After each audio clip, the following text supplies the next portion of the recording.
ಎಲ್ಲರಿಗೂ ನಮಸ್ಕಾರ. ಇದು ಮಾತಿನ ಮನೆಯ 94ನೇ ಕಾರ್ಯಕ್ರಮ.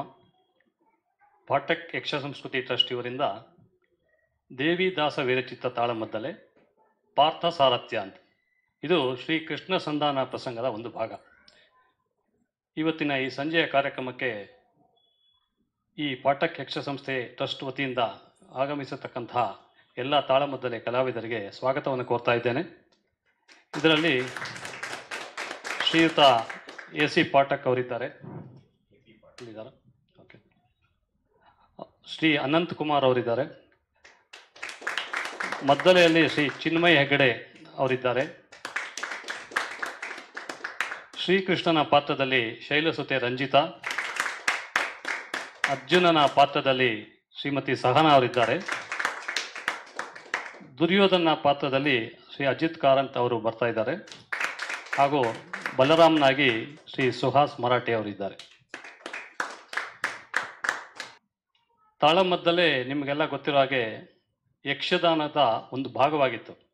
ಆದರೆ ತಾಳಮದ್ದಲೆಯೇ ಒಂದು ಪ್ರಮುಖ ಪ್ರಕಾರವಾಗಿ ಬೆಳಿಬೇಕು ಅನ್ನೋದು ನಮ್ಮೆಲ್ಲರ ಆಶಯ. ಸಾಮಾನ್ಯವಾಗಿ ಉತ್ತರ ಕನ್ನಡ ಜಿಲ್ಲೆ ಹಾಗೂ ದಕ್ಷಿಣ ಕನ್ನಡ ಜಿಲ್ಲೆಗಳಲ್ಲಿ ಕಂಡುಬರುವಂತಹ ಕಲೆಯಾಗಿದೆ ಈ ತಾಳಮದ್ದಲೆ.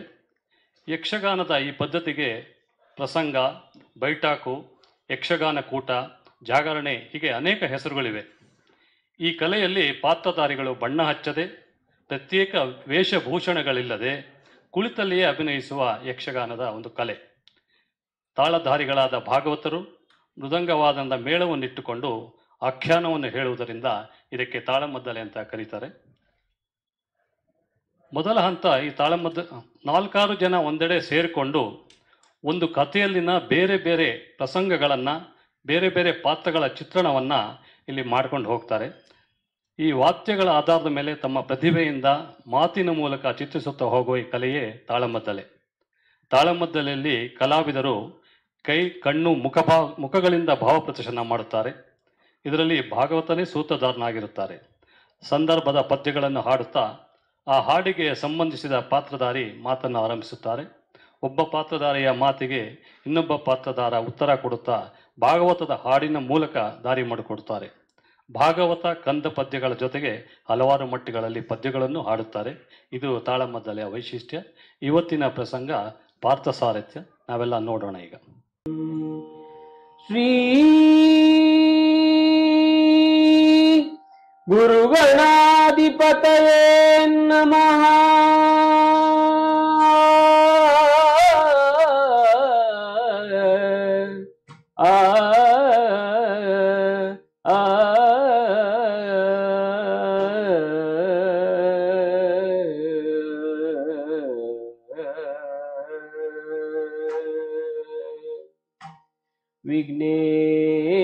ವಿಘ್ನೇಶಾಯ ಸರಸ್ವತ್ಯೈ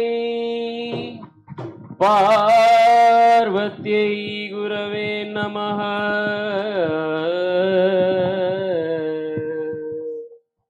ದಕ್ಷಿಣಾಮೂರ್ತಯೇ ಚೈವ ಸರ್ವಕಾರ್ಯಾರ್ಥಸಿದ್ಧಯೇ.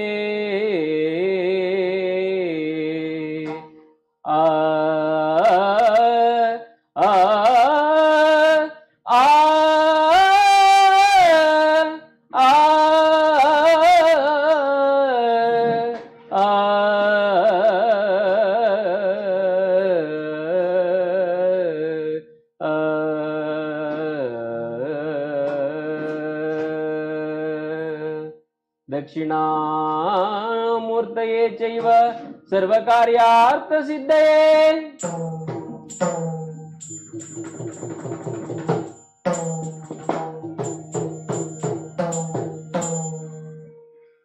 ಶರಣು ಶರಣು ಸದಾ ಶಿವಾಸುತ.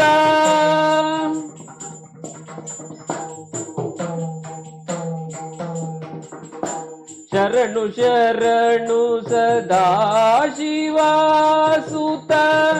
ಶರಣು ಸುರಗಣ ಸೇವಿತ.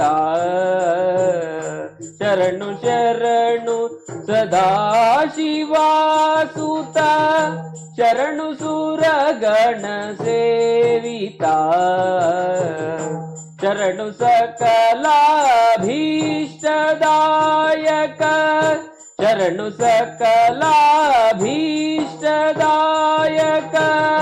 ಶರಣು ಶ್ರೀ ಗಣನಾಯಕ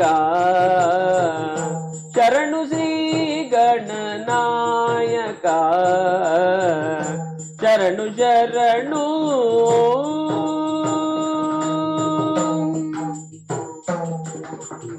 ಕರಿವದನ ಕಮನೀಯ ರೂಪನೆ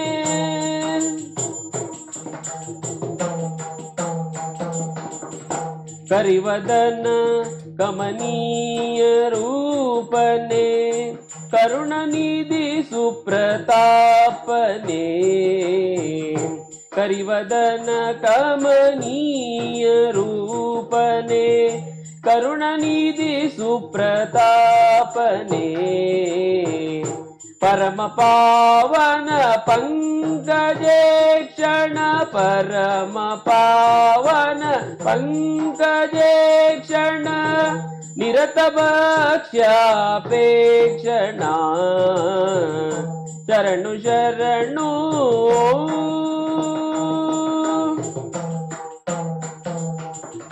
हे मकचित किरीट कुंडल कामिता फलदायका हे मकचित किरीट कुंडल कामिता फलदायका हिमबल हे रंब पुण्य सुनाम विद्या शरणिदे भीमबल हे रंब पुण्य सुनाम विद्या शरणिदे शरणु शरणु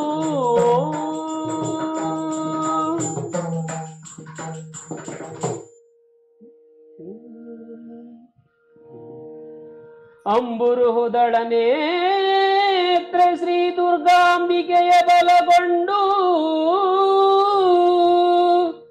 ಭಕ್ತಿಯೊಳಂಬಿಕಾ ಸುತ ವಿಘ್ನರಾಜನ ಪಿರಿದು ಸಂಸ್ತುತಿಸಿ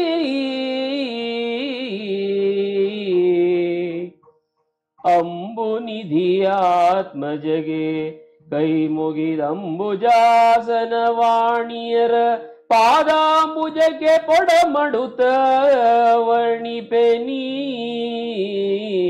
ಕಥಾಮೃತವ ಅಂಬುಜಾಸನ ವಾಣಿಯರ ಪಾದಾಂಬುಜಕ್ಕೆ ಪೊಡಮಡುತ್ತ ವರ್ಣಿಪೆನಿ ಕಥಾಮೃತವ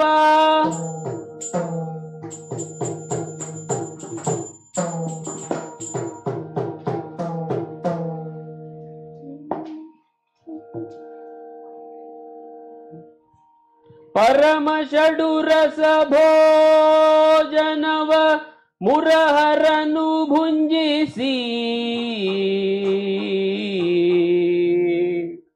परम षडुरस भोजनव मुरहरनु भुंजिसी ಸವಿದುವರ ಕರ್ಪೂರದ ವೀಳ್ಯವರತುನ ಮಂಚದಿ ಶಯನಗೈದಿರಲು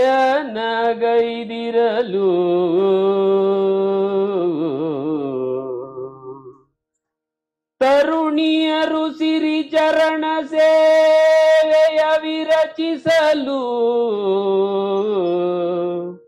ತರುಣಿಯರು ಸಿರಿ ಚರಣ ಸೇವೆಯ ವಿರಚಿಸಲು ತೆರೆದರೆ ನಯನ ಭಾಸುರದ ವದನದೊಳಿರ್ದ ನಿದ್ರಾಂಗನೆಯ ಕೇಳಿಯಲಿ ಆ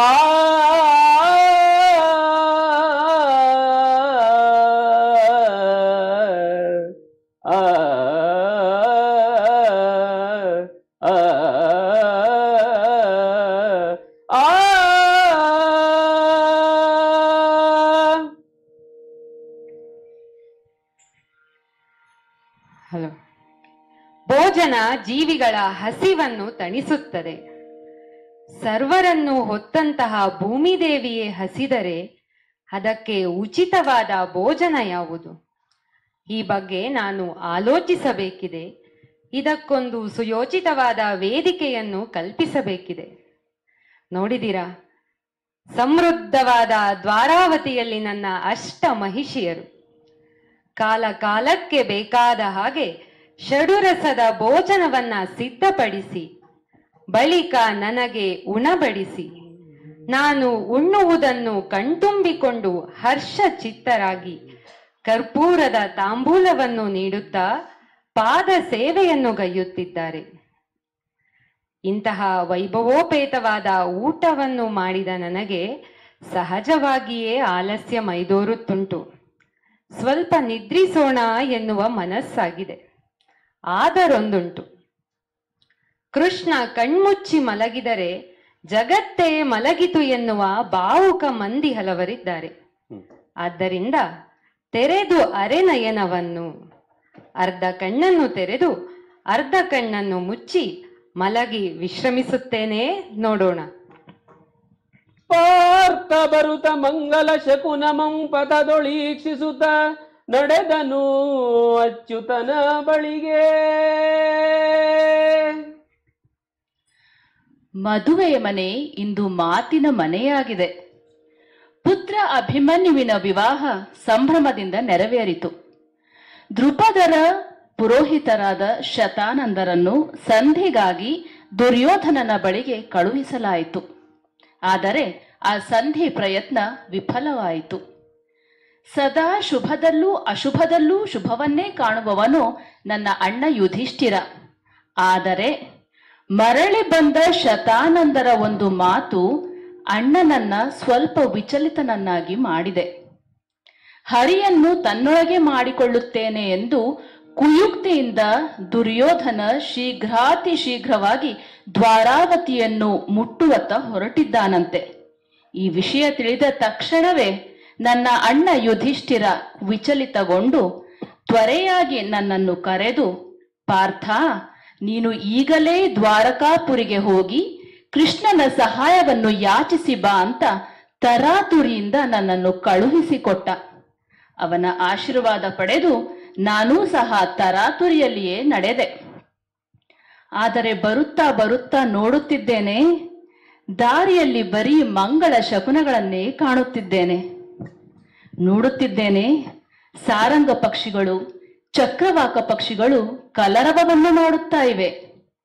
ಮೇಲೆ ಆಗಸವನ್ನು ನೋಡುತ್ತೇನೆ, ಗರುಡ ಪ್ರದಕ್ಷಿಣಾಕಾರವಾಗಿ ಸುತ್ತುವರಿಯುವುದನ್ನು ಕಾಣುತ್ತಿದ್ದೇನೆ. ನವಿಲು ನನ್ನ ಬಲಬದಿಯಲ್ಲಿ ಹಾದು ಪ್ರದಕ್ಷಿಣಾಕಾರವಾಗಿ ಸಾಗುತ್ತಾ ಇದೆ. ಆನೆಯೇ ಮೊದಲಾದ ಪ್ರಾಣಿಗಳು ಹರ್ಷದಿಂದ ಘೋಷಣೆಯನ್ನು ಮಾಡುತ್ತಾ ಇದ್ದಾವೆ. ಕುದುರೆಯ ಖುರಪುಟ ನಭೋಮಂಡಲವನ್ನೇ ಮುಟ್ಟುವ ಹಾಗಿದೆ. ಹಾ, ಏನಿದು ನಾನು ಕೇಳಿದ್ದು? ಓ ಶಂಖನಿನಾದ, ಇದು ಒಳ್ಳೆಯ ಶಕುನವಲ್ಲವೇ? ಆಹಾ, ಇದೆಲ್ಲವೂ ಶುಭ ಅಂತಾನೆ ನಾನು ಭಾವಿಸ್ತೇನೆ. ಇದೆಲ್ಲವೂ ಮಂಗಳಕರ ಅಂತಾನೆ ನಾನು ಭಾವಿಸ್ತೇನೆ. ಶುಭ್ರವಾದ ಆಗಸ, ತಿಳಿಯಾದ ಆಕಾಶ, ಆ ನೀಲಾಕಾಶವನ್ನು ನೋಡುತ್ತಾ ನೀಲ ಮೇಘ ಶ್ಯಾಮನಾದ ಕೃಷ್ಣನನ್ನು ಕಾಣಲು ದ್ವಾರಾವತಿಯತ್ತ ದಾಪುಗಾಲಿಟ್ಟು ನಡೆಯುತ್ತೇನೆ.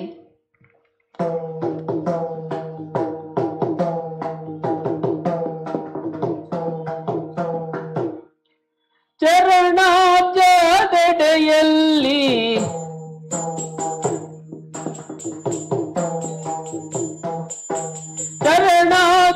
ಚರಣಾಬ್ಜದೆಡೆಯಲ್ಲಿ ನರನು ಕೈ ಮುಗಿದು, ಚರಣಾಬ್ಜದೆಡೆಯಲ್ಲಿ ನರನು ಕೈ ಮುಗಿದು ನಿಂದಿರಲು ಗೋವಳರಾಯ ನೀತ, ನಿಂದಿರಲು ಗೋವಳರಾಯ ನೀತ.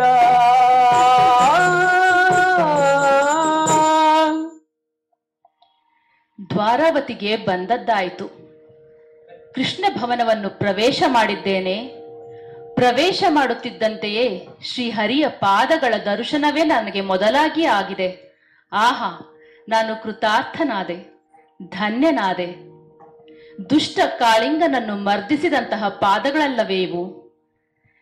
ದುಷ್ಟ ದಿಟ್ಟ ಬಲಿಯನ್ನು ಪಾತಾಳಕ್ಕೆ ಮೆಟ್ಟಿದ ಪಾದ, ಶಕಟರಂತಹ ಕಡು ರಕ್ಕಸರನ್ನು ಮೆಟ್ಟಿದ ಪಾದಗಳು, ನಂಬಿದ ಭಕುತರಿಗೆ ಇಂಬುಗಳನ್ನು ನೀಡುವಂತಹ ಸಿರಿಪಾದಾಂಬುಜಗಳು. ಹರಿಯ ಪಾದಗಳನ್ನು ನೋಡುತ್ತಾ ನನ್ನನ್ನು ನಾನೇ ಮರೆತು ಹೋದೆ. ಇನ್ನೇನೂ ಮಾಡಲಾಗದಂತಹ ಪರಿಸ್ಥಿತಿ ಒದಗಿ ಬಂದಿದೆ. ಕೃಷ್ಣನಲ್ಲಿ ವಿಷಯವನ್ನು ಹೇಳಬೇಕು ಎನ್ನುವ ಕಾತುರ ಆತುರ ಇದ್ದರೂ ಸಹಿತ ನಾನು ಹೇಳಲಾರೆ. ಕೃಷ್ಣ ಮಲಗಿದ್ದಾನೆ. ಇನ್ನು ನಾನು ಏನು ಮಾಡಬೇಕು? ಕೃಷ್ಣ ಯಾವಾಗ ಎದ್ದಾನೋ, ಯಾವಾಗ ನನ್ನನ್ನು ನೋಡಿಯಾನೋ, ಯಾವಾಗ ನನ್ನನ್ನು ಮಾತನಾಡಿಸಿಯಾನೋ ಅಂತ ಕಾಯುತ್ತಾ ಅವನ ಕಾಲ ಬುಡದಲ್ಲಿ ವಿನೀತನಾಗಿ ನಿಂದಿರ್ತೇನೆ. ಅರಸುಗಳ್ತಾವೆಂದು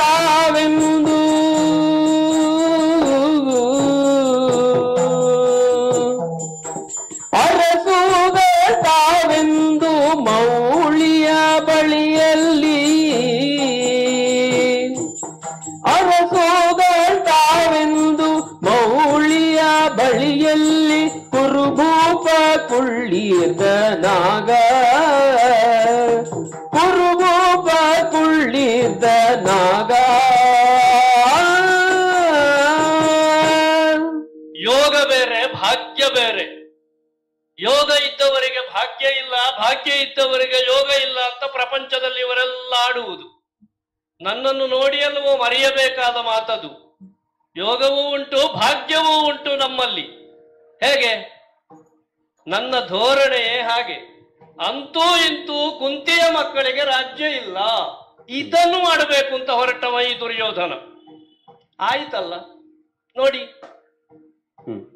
ಶತಾನಂದರು ಬಂದು ಹೇಳಿದ ಕ್ಷಣಕ್ಕೆ ನನ್ನಿಂದ ಒಂದು ಉದ್ಘೋಷ ಬಂತು. ಅದನ್ನು ನಾನು ಆಲೋಚನೆ ಮಾಡುವುದು. ಅದುವರೆಗೆ ಧರ್ಮದ ಮಾತನ್ನು ಆಡದೆ ಇದ್ದ ನನ್ನ ನಾಲಿಗೆ ಒಂದು ಧರ್ಮವನ್ನು ಹೇಳಿತಲ್ಲ.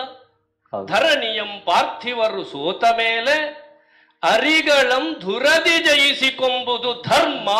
ನೋಡಿದ್ರ, ನಾನು ಆ ಧರ್ಮ ಅಂತ ಹೇಳಿ ಗಟ್ಟಿಯಾಗಿ ಹೇಳಿದ ಕಾರಣ ನಮ್ಮಲ್ಲಿ ವಯಸ್ಸಾದವರು ಸುಮ್ಮನೆ ಕುಳಿತರು. ಯಾಕೆ? ನಮ್ಮ ಕೌರವನೂ ಧರ್ಮವನ್ನು ಹೇಳ್ತಾ ಇದ್ದಾನೆ, ಇನ್ನು ನಾವು ಮಾತಾಡುವುದಲ್ಲ ಅಂತ. ಸರಿ, ಶತಾನಂದರು ಮರಳಿದರು. ಆದರೂ ಒಂದು ಅವಸ್ಥೆ ಮಾಡಿದರು. ನಾನು ಹರಿಯನ್ನು ಒಳಗು ಮಾಡುತ್ತೇನೆ, ದ್ವಾರಾವತಿಯತ್ತ ಸಾಗುತ್ತೇನೆ ಅಂತ ನಾನು ಶಕುನಿ ಮಾವನಲ್ಲಿ, ಜಯದ್ರಥ ಭಾವನಲ್ಲಿ, ಕರ್ಣನಲ್ಲಿ ಹೇಳುವುದನ್ನು ಅವರು ಕೇಳಿಸಿಕೊಂಡ್ರು. ಮತ್ತೆ ತಡ ಮಾಡ್ಲಿಕ್ಕೆ ಉಂಟ? ಪಾಂಡವರಿಗೆ ವಿಷಯ ಮುಟ್ಟುತ್ತದೆ ಎನ್ನುವ ಕಾರಣದಿಂದ ನಮ್ಮಲ್ಲಿ ಇದ್ದುದರಲ್ಲಿ ಅತ್ಯಂತ ರಭಸವಾಗಿ ಸಾಗುವಂತಹ ತುರಗ ಯಾವುದು ಅಂತ ಕೇಳಿದೆ. ಕರ್ಣನಿಗೆ ಅದೆಲ್ಲ ಮಾಹಿತಿ ಚೆನ್ನಾಗಿ ಗೊತ್ತುಂಟು. ಕಾಂಭೋಜದ ಕುದುರೆಗಳೇ ಆಗಬೇಕು ಕೌರವ ಅಂತ ಹೇಳಿದ. ಕಟ್ಟಿದ ರಥಕ್ಕೆ ಹಾರಿಸಿಕೊಂಡೇ ಬಂದಿದ್ದೇನೆ. ದ್ವಾರಾವತಿಯನ್ನು ನಮ್ಮ ನೆರೆಮನೆಯ ಬರುವುದಕ್ಕೆ ಎಷ್ಟು ದಿವಸ ಬೇಕು? ಅಲ್ಲ, ಇಲ್ಲಿಯೂ ಬಂದನಲ್ಲ ಇವ, ಪಾರ್ಥ ಅಲ್ವ ಇವ? ನನಗಿಂತ ಮೊದಲೇ ಬಂದಿದ್ದಾನೆ. ಹಾಳಾಗಿ ಹೋಗ್ಲಿಕ್ಕೆ ಮಾತಾಡಿದ್ರು ಏನೋ ಗೊತ್ತಿಲ್ಲ. ಆದ್ರೂ ಒಂದುಂಟು ನೋಡಿದ್ರ, ಯೋಗ ಅಂತ ಹೇಳುದು ಅದಕ್ಕೆ. ಅವನಿತ್ತದ್ದು ನೋಡಿ, ಹರಿ ಅಂತ ಕಾಣಿಸ್ತದೆ. ಬಣ್ಣ ನೋಡಿ ಗ್ರಹಿಸುವುದು ನಾನು ಅವನು ಇರಬೇಕು ಕೃಷ್ಣನೇ, ಯಾಕಂದ್ರೆ ಮುಖ ಮರೆಯಾಗಿದೆ. ಕಾಲಬುಡದಲ್ಲಿ ಅವ ಭಜನೆ ಮಾಡ್ತಾ ನಿಂತಿದ್ದಾನೆ. ಇದು ನೋಡಿ ನನ್ನ ಯೋಗ. ಅವ ಮಲಗಿದವನ ತಲೆಯ ಭಾಗದಲ್ಲಿ ಒಂದು ಸಿಂಹಾಸನ ಬರಿದಾಗಿಯೇ ಉಂಟು. ನನಗಲ್ವ ಅದು? ಅದು ಕರೀತಾ ಉಂಟು, ಇತ್ತ ಬಾ ಸುಯೋಧನ, ಇತ್ತ ಬಾ ಅಂತ ಹೇಳಿ. ಅಲ್ಲ, ಆಲೋಚನೆ ಮಾಡಿ, ನನ್ನ ಯೋಗ ಭಾಗ್ಯ ಅಂತ ಹೇಳಿದ್ದು ನಾನು ಅದಕ್ಕೆ. ಒಂದು ವೇಳೆ ನನಗಿಂತ ಮೊದಲು ಬಂದ ಪಾರ್ಥ ಈ ಆಸನ ಬರಿದಾಗಿದೆ, ನಾನು ಕುಳಿತುಕೊಳ್ತೇನೆ ಅಂತ ಕುಳಿತಿದ್ರೆ ನಾನೇನು ಮಾಡಬೇಕಿತ್ತು? ಅವನ ಕಾಲುಬುಡದಲ್ಲಿ ನಾನು ನಿಲ್ಲಬೇಕಿತ್ತು. ಈಗ ಅದಕ್ಕೆ ಹೇಳಿದ್ದು ಪ್ರಕೃತಿಯು ನಮ್ಮನ್ನು ಅನುಕೂಲಿಸ್ತದೆ ಅಂತ. ಆದ್ದರಿಂದ ಉಳಿದವರನ್ನು ಆಳುವುದಕ್ಕೆ ಹುಟ್ಟಿದವ ಈ ಸುಯೋಧನ. ಸಿದ್ಧಾಂತ ಆಯ್ತೋ ಇಲ್ವೋ? ಹಸ್ತಿನಾವತಿಯಲ್ಲಿ ಹೇಗೂ ಆಯ್ತು ಬಿಡಿ, ಸಮುದ್ರದ ಮಧ್ಯದಲ್ಲಿ ಇರುವಂತಹ ದ್ವಾರಾವತಿಯಲ್ಲಿ ಆಯ್ತೋ ಇಲ್ವೋ? ಇನ್ಯಾಕೆ ಚಿಂತೆ? ನೋಡುವ. ಮತ್ತೊಂದು ನಮ್ಮಲ್ಲಿ ಹಿರಿಯರು ಆಡಿದ್ದು, ನಿದ್ರಾಭಂಗ ಮಾಡಬಾರದು ಅಂತ ಹೇಳಿ. ಈಗ ನಿದ್ರೆ ಬಂದವರನ್ನಾದ್ರೆ ಎಬ್ಬಿಸಬಹುದು, ನಿದ್ರೆ ಬಂದಂತೆ ನಟಿಸುವವರನ್ನಾದ್ರೆ ಸಾಧ್ಯವೇ ಇಲ್ಲ. ನೋಡುವ, ಇವ ಎದ್ದಾನಲ್ವ ಇವತ್ತು, ಕಾಯ್ತಾ ಇಲ್ಲಿಯೇ ಕುಳಿತುಕೊಳ್ತೇನೆ. ಹರಿಯೋ ಮೈ ಮುರಿದೆದ್ದು, ಹರಿಯೋ ಮೈ ಮುರಿದೆದ್ದು, ಕಂಡಾಗ ನರನ ಪಿಂತಿರುಗಿ ಕೌರವನ ಈಕ್ಷಿಸುತ್ತಾ, ಪಿಂತಿರುಗಿ ಕೌರವನ ಈಕ್ಷಿಸುತ್ತಾ.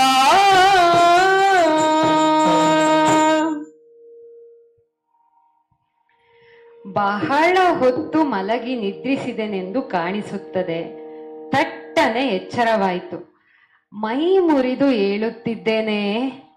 ಓ ಪಾರ್ಥ, ಪಾರ್ಥ, ನೀನು ಬಂದಿದ್ದಿ. ಬಂದು ಬಹಳ ಹೊತ್ತಾಯಿತಾ? ಸ್ವಲ್ಪ ಹೊತ್ತಾಯಿತು ಕೃಷ್ಣ. ಓ ಹಿರಿಯ ಬಾವಯ್ಯ, ಕುರುಕುಲೇಶ್ವರ, ಸುಯೋಧನ, ಹೌದು, ನೀವೂ ಬಂದಿದ್ದೀರಿ. ನಾವೇ ಬಂದದ್ದು. ಹರ ಹರ. ಹರ ಹರ ನೀವಿಬ್ಬರು ಒಂದಾಗಿ ಬಂದುದು,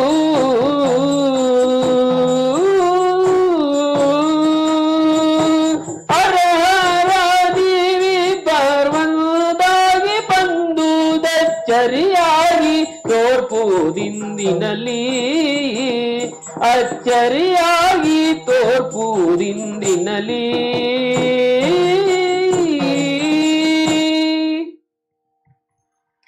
ನಾನು ಹರಹರ ಎಂದು ಹೇಳಿದ ಕಾರಣ ಇಷ್ಟೆ. ಏನು ಕಾರಣ?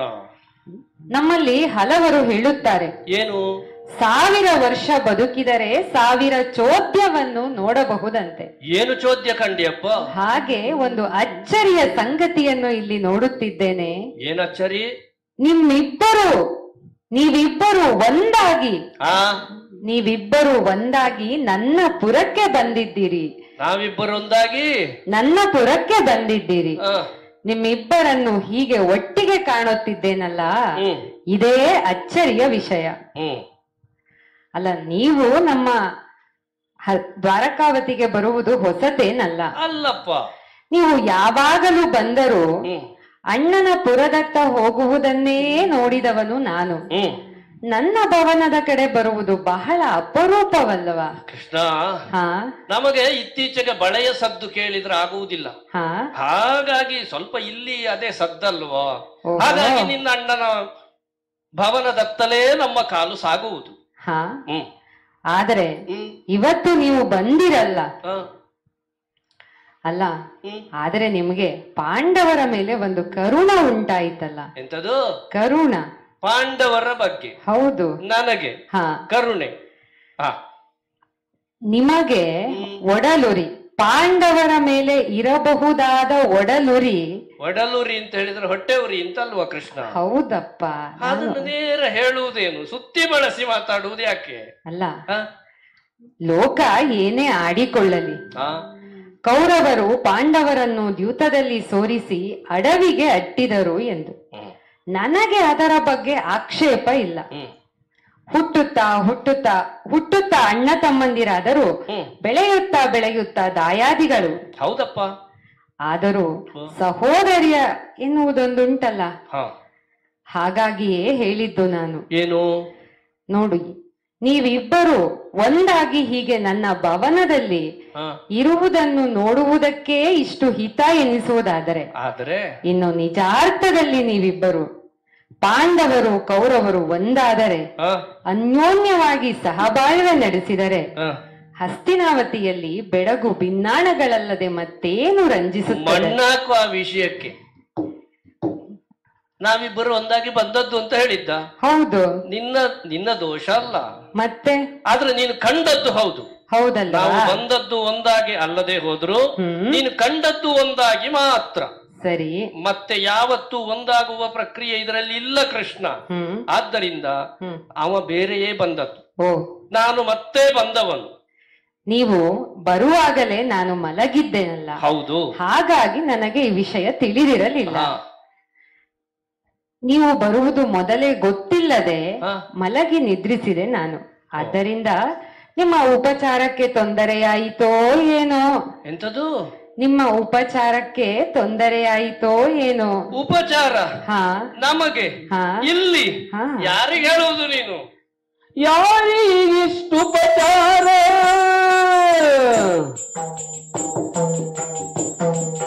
ಯಾರಿಗಿಷ್ಟು ಉಪಚಾರ, ನೀ ಮಾಳ್ಪೆ ನಾವಿತ್ತ, ನೀ ಮಾಳ್ಪೆ ನಾವಿತ್ತ, ಸಾರಿದುದು ಬರೂಪವೇನೈ ಶೌರಿಕೆ ದಾಯದ ವಿಷಯ ಪಾಂಡು ಕುಮಾರರು ನಾವು ನಮ್ಮೊಳಗೆ. ಕೃಷ್ಣ, ಉಪಚಾರದ ಮಾತುಗಳನ್ನಾಡುತ್ತಾ ಇದ್ದಿ. ಯಾರಿಗೆ ಬೇಕು ನಿನ್ನ ಉಪಚಾರ? ಅಂದ್ರೆ ತಾತ್ಸಾರ ಅಲ್ಲ, ಉಪೇಕ್ಷೆ ಅಲ್ಲ, ಮತ್ತೆ ನಮಗದರ ಅಗತ್ಯ ಇಲ್ಲ ಅಂತ. ನಾವು ನೀವು ಬೇರೆಯ? ಆಲೋಚನೆ ಮಾಡು. ಯಾದವರು ಬೇರೆ ಅಲ್ಲ, ನಾವು ಬೇರೆ ಅಲ್ಲ ಅಂತಲೇ ಇದುವರೆಗೆ ನಾವು ಭಾವಿಸಿದವರು. ಈಗ ಎಲ್ಲ ಹಾಗೆ. ಈಗ ಒಂದು ವೇಳೆ ಬೇರೆ ಅಂತ ಮಾಡಿದ್ದಿದ್ರೆ ಅದು ನೀವೇ. ನೆಲವನ್ನು ಬಿಟ್ಟು ಜಲದ ಮೇಲೆ ನಿಮ್ಮದೇ ಆದ ಭವನವನ್ನು ಕಟ್ಟಿಕೊಂಡು ನಮ್ಮದು ಪ್ರತ್ಯೇಕ ಅಂತ ಸಾರಿದವರು.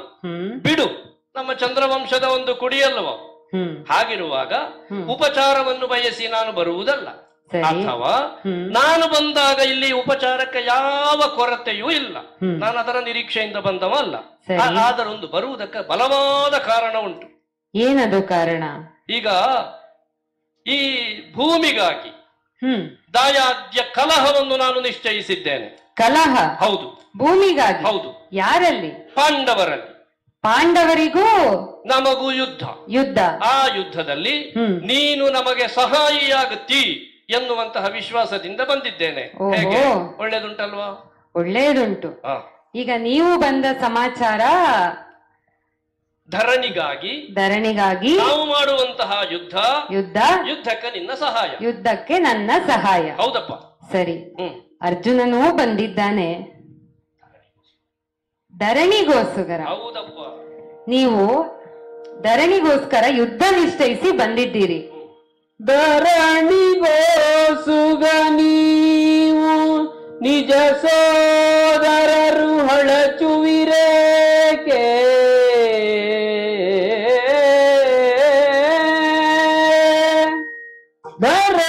ಧರಣಿಗೋಸುಗ ನೀವು ನಿಜ ಸೋದರರು ಹೊಳಚುವಿರೇಕೆ?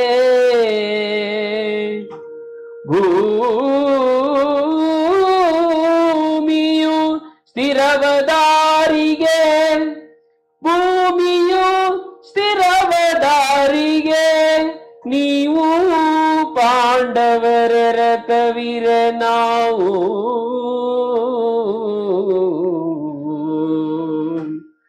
ಹರುಷಗೊಂಬೆವು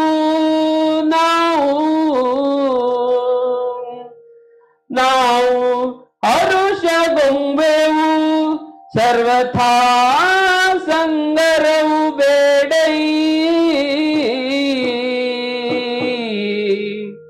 ಸರ್ವಥಾ ಸಂಗರವು ಬೇಡೈ. ನಿನಗೆ ಸಾರಿದೆ ಮರಳಿ ಹರಿಹಂಚಾದರೆಂಬ ಕೀರ್ತಿ ಬಹುದೆಂದ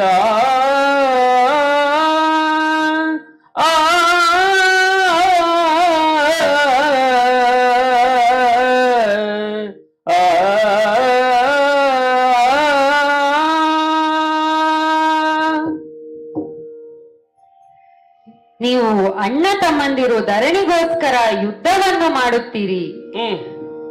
ಒಂದೇ ಮನೆಯ ಅಂಗಳದಲ್ಲಿ ಆಡಿ ಬೆಳೆದ ಅಣ್ಣ ತಮ್ಮಂದಿರ ಮಕ್ಕಳು ಎನ್ನುವಾಗ ಮನಸ್ಸಿಗೆ ಖೇದವಾಗುತ್ತದೆ. ಭಾವ, ಈ ಭೂಮಿ ಯಾರಿಗೆ ತಾನೇ ಸ್ಥಿರವಾಗಿದೆ? ಹೌದಾ ಭಾವ? ಹೌದು. ಈ ಭೂಮಿಯನ್ನು ಆಳಿದ ಅದೆಷ್ಟೋ ಮಂದಿ ಈಗಿಲ್ಲ. ಇತಿಹಾಸದ ಪುಟವನ್ನು ಸೇರಿ ಹೋಗಿದ್ದಾರೆ. ಸಗರ ಸಾರ್ವಭೌಮನೋ, ಮಾಂದಾತನೋ, ನಹುಷನೋ, ಯಾಯಾತಿಯೋ ಭೂಮಿಯನ್ನ ಆಳಿದ್ದಾರೆ, ಬದುಕನ್ನ ಬೆಳಗಿದ್ದಾರೆ, ಅಳಿದು ಹೋಗಿದ್ದಾರೆ. ನಾವು ನೀವು ಋಣ ತೀರಿದ ಮೇಲೆ ಈ ಭೂಮಿಯಿಂದ ಹೋಗಲೇಬೇಕು. ಭೂಮಿ ಸ್ಥಿರವಲ್ಲ ಎಂದ ಮೇಲೆ ಯಾಕಾಗಿ ಈ ಯುದ್ಧ? ಮತ್ತೆ ನೀವು ಪಾಂಡವರಲ್ಲಿ ಎರಕವಾಗಿದ್ದರೆ ಅದು ಎಷ್ಟೊಂದು ಹಿತ. ನಿತ್ಯ ನೂತನವಾದದ್ದು ಯಾವುದು ಎಂದು ಕೇಳಿದರೆ ಅದು ಅವ್ಯಾಜವಾದ ಪ್ರೀತಿಯೊಂದೇ. ನೀವು ಪಾಂಡವರಲ್ಲಿ ವಿರೋಧವನ್ನು ಕಲ್ಪಿಸದೆ ಐಕ್ಯವಾಗಿದ್ದರೆ ಅದು ಹಸ್ತಿನೆಗೆ ಹಿತ ಎನಿಸುತ್ತದೆ. ಕಾರಣವನ್ನೊಮ್ಮೆ ಆಲೋಚಿಸು. ಯಾವುದು? ಭೂಮಿಗೋಸ್ಕರ ನೀವು ಕೇವಲ 105 ಮಂದಿ ಮಾತ್ರ ಕದನ ಕಣದಲ್ಲಿ ನಿಂತು ಭೂಮಿಯ ಅಸ್ತಿತ್ವ ಯಾರಿಗೆ ಎನ್ನುವ ನಿಲುವಿಗೆ ಬದ್ಧರಾಗುತ್ತೀರಿ ಎನ್ನುವುದಾದರೆ ನನ್ನ ಆಕ್ಷೇಪವೇನೂ ಇಲ್ಲ. ಆದರೆ ಈ ಯುದ್ಧದಲ್ಲಿ ನಷ್ಟವಾಗಬಹುದಾದಂತಹ ಅಕ್ಷೋಹಿಣಿ ಬಲದ ಸೈನ್ಯದ ಬಗ್ಗೆ ಒಮ್ಮೆ ಆಲೋಚಿಸು. ಉತ್ತರಾಧಿಕಾರಿಯನ್ನು ಕಳೆದುಕೊಳ್ಳುವವರದೆಷ್ಟು, ಮಾಂಗಲ್ಯವನ್ನು ಕಳೆದುಕೊಳ್ಳುವ ಅಧಿಪದೆಯರೆಷ್ಟು, ಕಿರಿಯರನ್ನು ಕಳೆದುಕೊಳ್ಳುವ ಹಿರಿಯರದೆಷ್ಟು. ಇಂತಹ ಒಂದು ದುರಂತಕ್ಕೆ ಕಾರಣವಾಗುತ್ತೀರಲ್ಲ ಎನ್ನುವ ಬೇಸರವಾಗುತ್ತದೆ. ಮತ್ತೆ ಜನ ನಾಳೆ ಆಡಿಕೊಂಡರು, ಕೃಷ್ಣನಂತಹ ಒಬ್ಬ ವ್ಯಕ್ತಿ ಇದ್ದು ತಿಳಿದು ಈ ಯುದ್ಧವನ್ನು ತಡೆಯುವ ಪ್ರಯತ್ನ ಮಾಡಲಿಲ್ಲ ಎಂದು. ಹಾಗಾಗಬಾರದಲ್ಲ ಭಾವ. ಈ ಭೂಮಿಗೋಸ್ಕರ ಯುದ್ಧವೇ, ಅದು ಸ್ಥಿರವಾಗಿಲ್ಲದ ಈ ಭೂಮಿಗೆ ಒಮ್ಮೆ ಆಲೋಚಿಸು ಭಾವ. ಬಹಳ ಚೆನ್ನಾಗಿ ಆಲೋಚನೆ ಮಾಡಿದೆ. ಒಳ್ಳೆಯ ಮಾತು ಭಾವ. ಹರಿ ಹರಿ ನಿನ್ನೊಳು ಧರ್ಮ ಶ್ರವಣ, ಹರಿ ನಿನ್ನೊಳು ಧರ್ಮ ಶ್ರವಣವ ಕೇಳ್ವರೆ ಬಂದಿಯವೇನೈ, ಕೇಳ್ವರೆ ಬಂದಿಯವೇನೈ. ನೆರೆ ಪಾರ್ಥಿವ ಪಂಥದಿ ಕಾದುವೆ ವೀರವರ ಪಕ್ಷಕ್ಕೆ ನೀನು.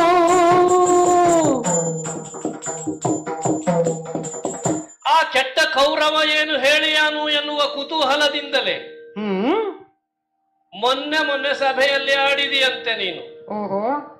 ಕುರುರಾಜ ಕೆಟ್ಟವ, ಅವನ ಜೊತೆಯಲ್ಲಿ ಇರುವವರೆಲ್ಲ ಸರಿ ಇಲ್ಲ, ಇತ್ಯಾದಿ ಇತ್ಯಾದಿ. ಈಗ ನೋಡ್ತೇನೆ ನಿನಗೆ ಭಾವ ನೆನಪಾಯ್ತಲ್ವ? ಭಾವ ಹಿರಿಯ ಭಾವ ಒಳ್ಳೇದು. ನಿನ್ನಿಂದ ಧರ್ಮದ ಮಾತುಗಳನ್ನು ಕೇಳುವುದಕ್ಕೆ ಬಂದವ ನಾನಲ್ಲ.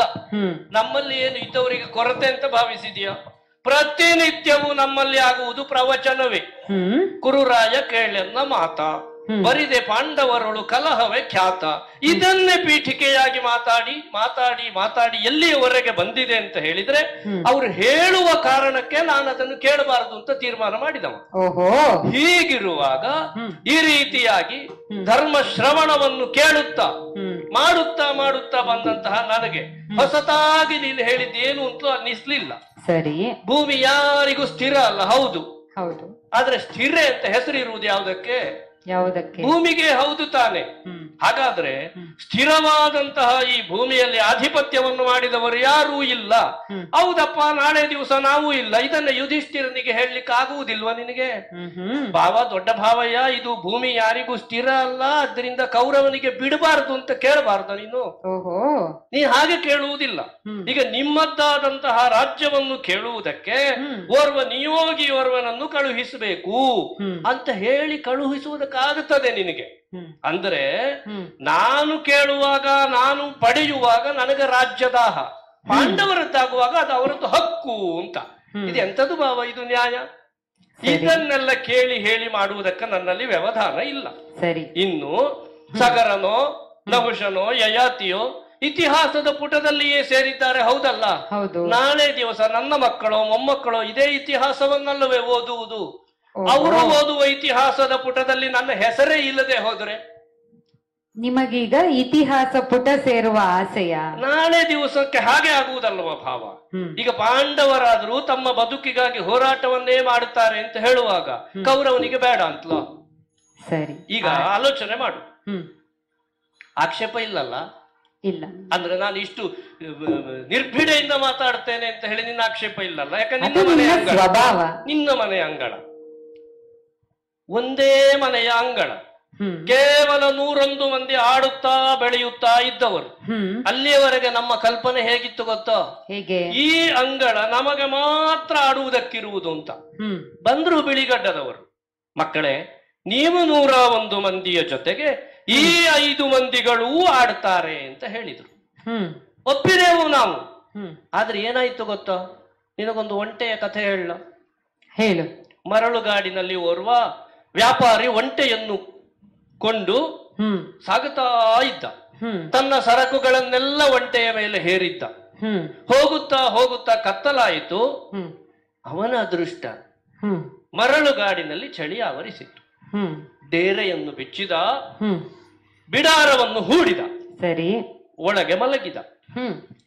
ಚಳಿ ಜೋರುಂಟು ಭಾವ, ಚಳಿಗಾಲ. ಹೌದು. ಸ್ವಲ್ಪ ಹೊತ್ತಾಯಿತು, ನೋಡ್ತಾನೆ ಒಂಟೆಯ ಮುಖ ಒಳಗುಂಟು ಡೇರೆಯ ಒಳಗೆ.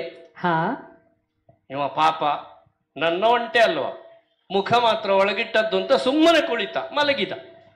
ಸ್ವಲ್ಪ ಹೊತ್ತಾಗುವಾಗ ಒಂಟೆಯ ಕುತ್ತಿಗೆ ಪೂರ್ಣ ಒಳಗೆ ಬಂದಿದೆ ಡೇರೆಯ ಒಳಗೆ. ಆವಾಗಲೂ ಆಲೋಚನೆ ಮಾಡಿದ, ಇದು ನನ್ನ ಒಂಟೆ ಅಲ್ವೋ, ನನ್ನ ಸರಕನ್ನು ಹೊರುವುದಲ್ವೋ, ಬರ್ಲಿ ಮಲಗಲಿ ಪಾಪ ಅಂತ ಬಿಟ್ಟ.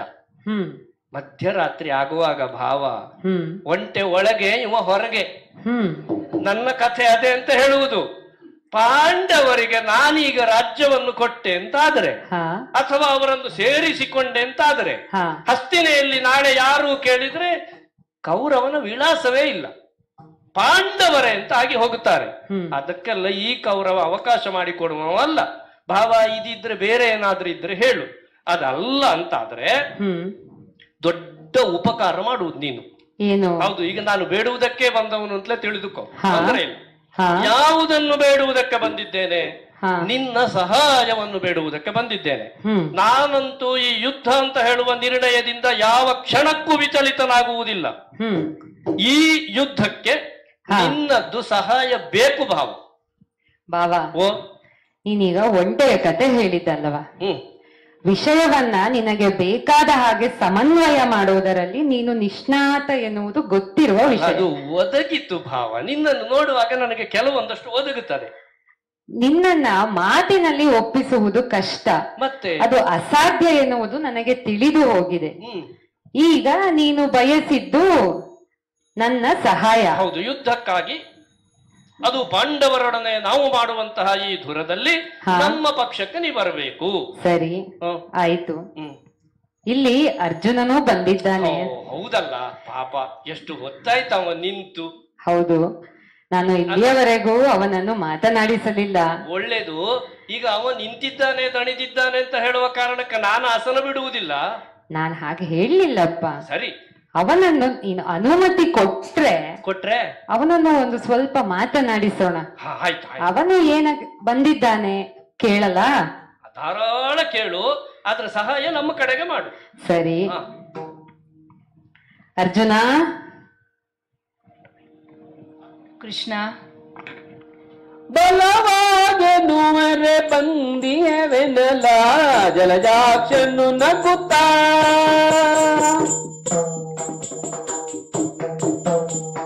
ಬಲವಾಗೆನುವರೆ ಬಂದಿಯವೆನಲ ಜಲಜಾಕ್ಷನು ನಗುತ್ತಾ, ಜಲಜಾಕ್ಷನು ನಗುತ್ತಾ, ಫಲುಗುಣ ನಿನ್ನಯ ಮತವೇ ನೆನೆಯೇ, ಫಲುಗುಣ ನಿನ್ನಯ ಮತವೇ ನೆನೆ ಕೈಗಳ ಮುಗೆದುರೆ ನುಡಿದ.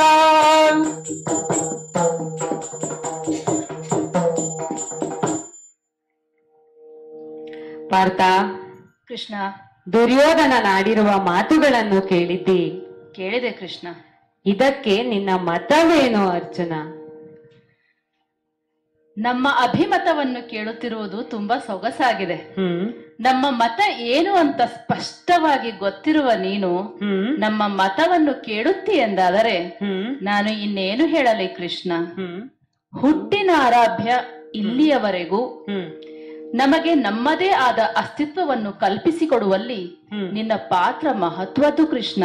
ಸರಿ, ನಿನ್ನ ಮನಸ್ಸು ಹೇಗಿದೆಯೋ ನಿನ್ನ ಸಂಕಲ್ಪ ಹೇಗಿದೆಯೋ ಅದೇ ರೀತಿಯಾಗಿ ಇಲ್ಲಿಯವರೆಗೂ ನಡೆದುಕೊಂಡು ಬಂದವರು ನಾವು ಪಾಂಡವರು. ಅದು ದ್ರೌಪದಿಯ ಸ್ವಯಂವರವಾಗಿರಬಹುದು, ಆ ನಂತರ ನಾವು ನಡೆಸಿದ ರಾಜಸೂಯ ಯಾಗ ಆಗಿರಬಹುದು, ಆ ನಂತರ ನಡೆದ ಅಕ್ಷಯಾಂಬರ ವಿಲಾಸ ಆಗಿರಬಹುದು, ನಮಗೆ ಒದಗಿದ ಪರಿಭವ, ವನವಾಸ, ಅಜ್ಞಾತಗಳಿರಬಹುದು. ಇವೆಲ್ಲದರಲ್ಲಿಯೂ ನಿನ್ನ ಪೂರ್ಣಾನುಗ್ರಹದಿಂದಲೇ ನಾವು ಸ್ಥಿರವಾಗಿ ನಿಲ್ಲುವಂತಾಗಿದೆ ಕೃಷ್ಣ. ಸರಿ, ನಮಗೆ ಬೇರೆ ಮತ ಇಲ್ಲ ಕೃಷ್ಣ. ಕೃಷ್ಣ ಮತವೇ ನಮ್ಮ ಮತ. ಇನ್ನು ಅಣ್ಣನ ಬಗ್ಗೆ ಹೇಳುವುದಾದರೆ, ನನ್ನ ಅಣ್ಣ ಯುಧಿಷ್ಠಿರ, ಈಗ ಇಲ್ಲಿ ನನ್ನ ಅಣ್ಣ ದುರ್ಯೋಧನ, ಇವರಿಬ್ಬರ ನಡುವೆ ಒಂದು ಸಾಮರಸ್ಯ ಏರ್ಪಟ್ಟಿದೆ. ಸಾಮರಸ್ಯ? ಹೌದು. ಯುಧಿಷ್ಠಿರ ಮತ್ತು ದುರ್ಯೋಧನನ ನಡುವೆ ಸಾಮರಸ್ಯ? ಹೌದು. ಏನು ಅಂತ ಕೇಳಿದರೆ, ಏನು ಅದು ನಿನ್ನ ಸಹಾಯವನ್ನ ಯಾಚಿಸುವುದು. ಓ, ನನ್ನ ಸಹಾಯವಾ? ಹೌದು. ಓ, ನೀನು ಆಗಲೇ ಕೇಳಿದೆಯಲ್ಲ ನಾನು ಬಂದಿದ್ದೇನಿರಬಹುದು ಅಂತ. ಅದೇ ಅವ ಹೇಳಿದ ಅಲ್ಲ ಆಗಲೇ, ಅದಕ್ಕಾಗಿಯೇ ನಾನು ಬಂದದ್ದು ಸಹ. ಈಗ ಮುಂದೆ ಒದಗಬಹುದಾದ ಧುರದಲ್ಲಿ ನೀನು ನಮಗೆ ಸಹಾಯಿಯಾಗಿ ನಮ್ಮ ಪಕ್ಷಕ್ಕೆ ಸೇರಿ ಅನುಗ್ರಹ ಮಾಡಬೇಕು ಕೃಷ್ಣ. ಈಗ ನೀನು ಬಂದಿದ್ದು ನನ್ನ ಸಹಾಯ ಕೋರಿ? ಹೌದು ಕೃಷ್ಣ. ಆದರೆ ನಾನೀಗ ಒಬ್ಬನ ಸಹಾಯಕ್ಕೆ, ಆದರೆ ನಾನೀಗ ಒಬ್ಬನ ಸಹಾಯಕ್ಕೆ, ಕಾದಲಿ ಕಸದಳವು ಸಹಾಯಕ್ಕೆ, ಕಾದಲಿ ಕಸದಳವು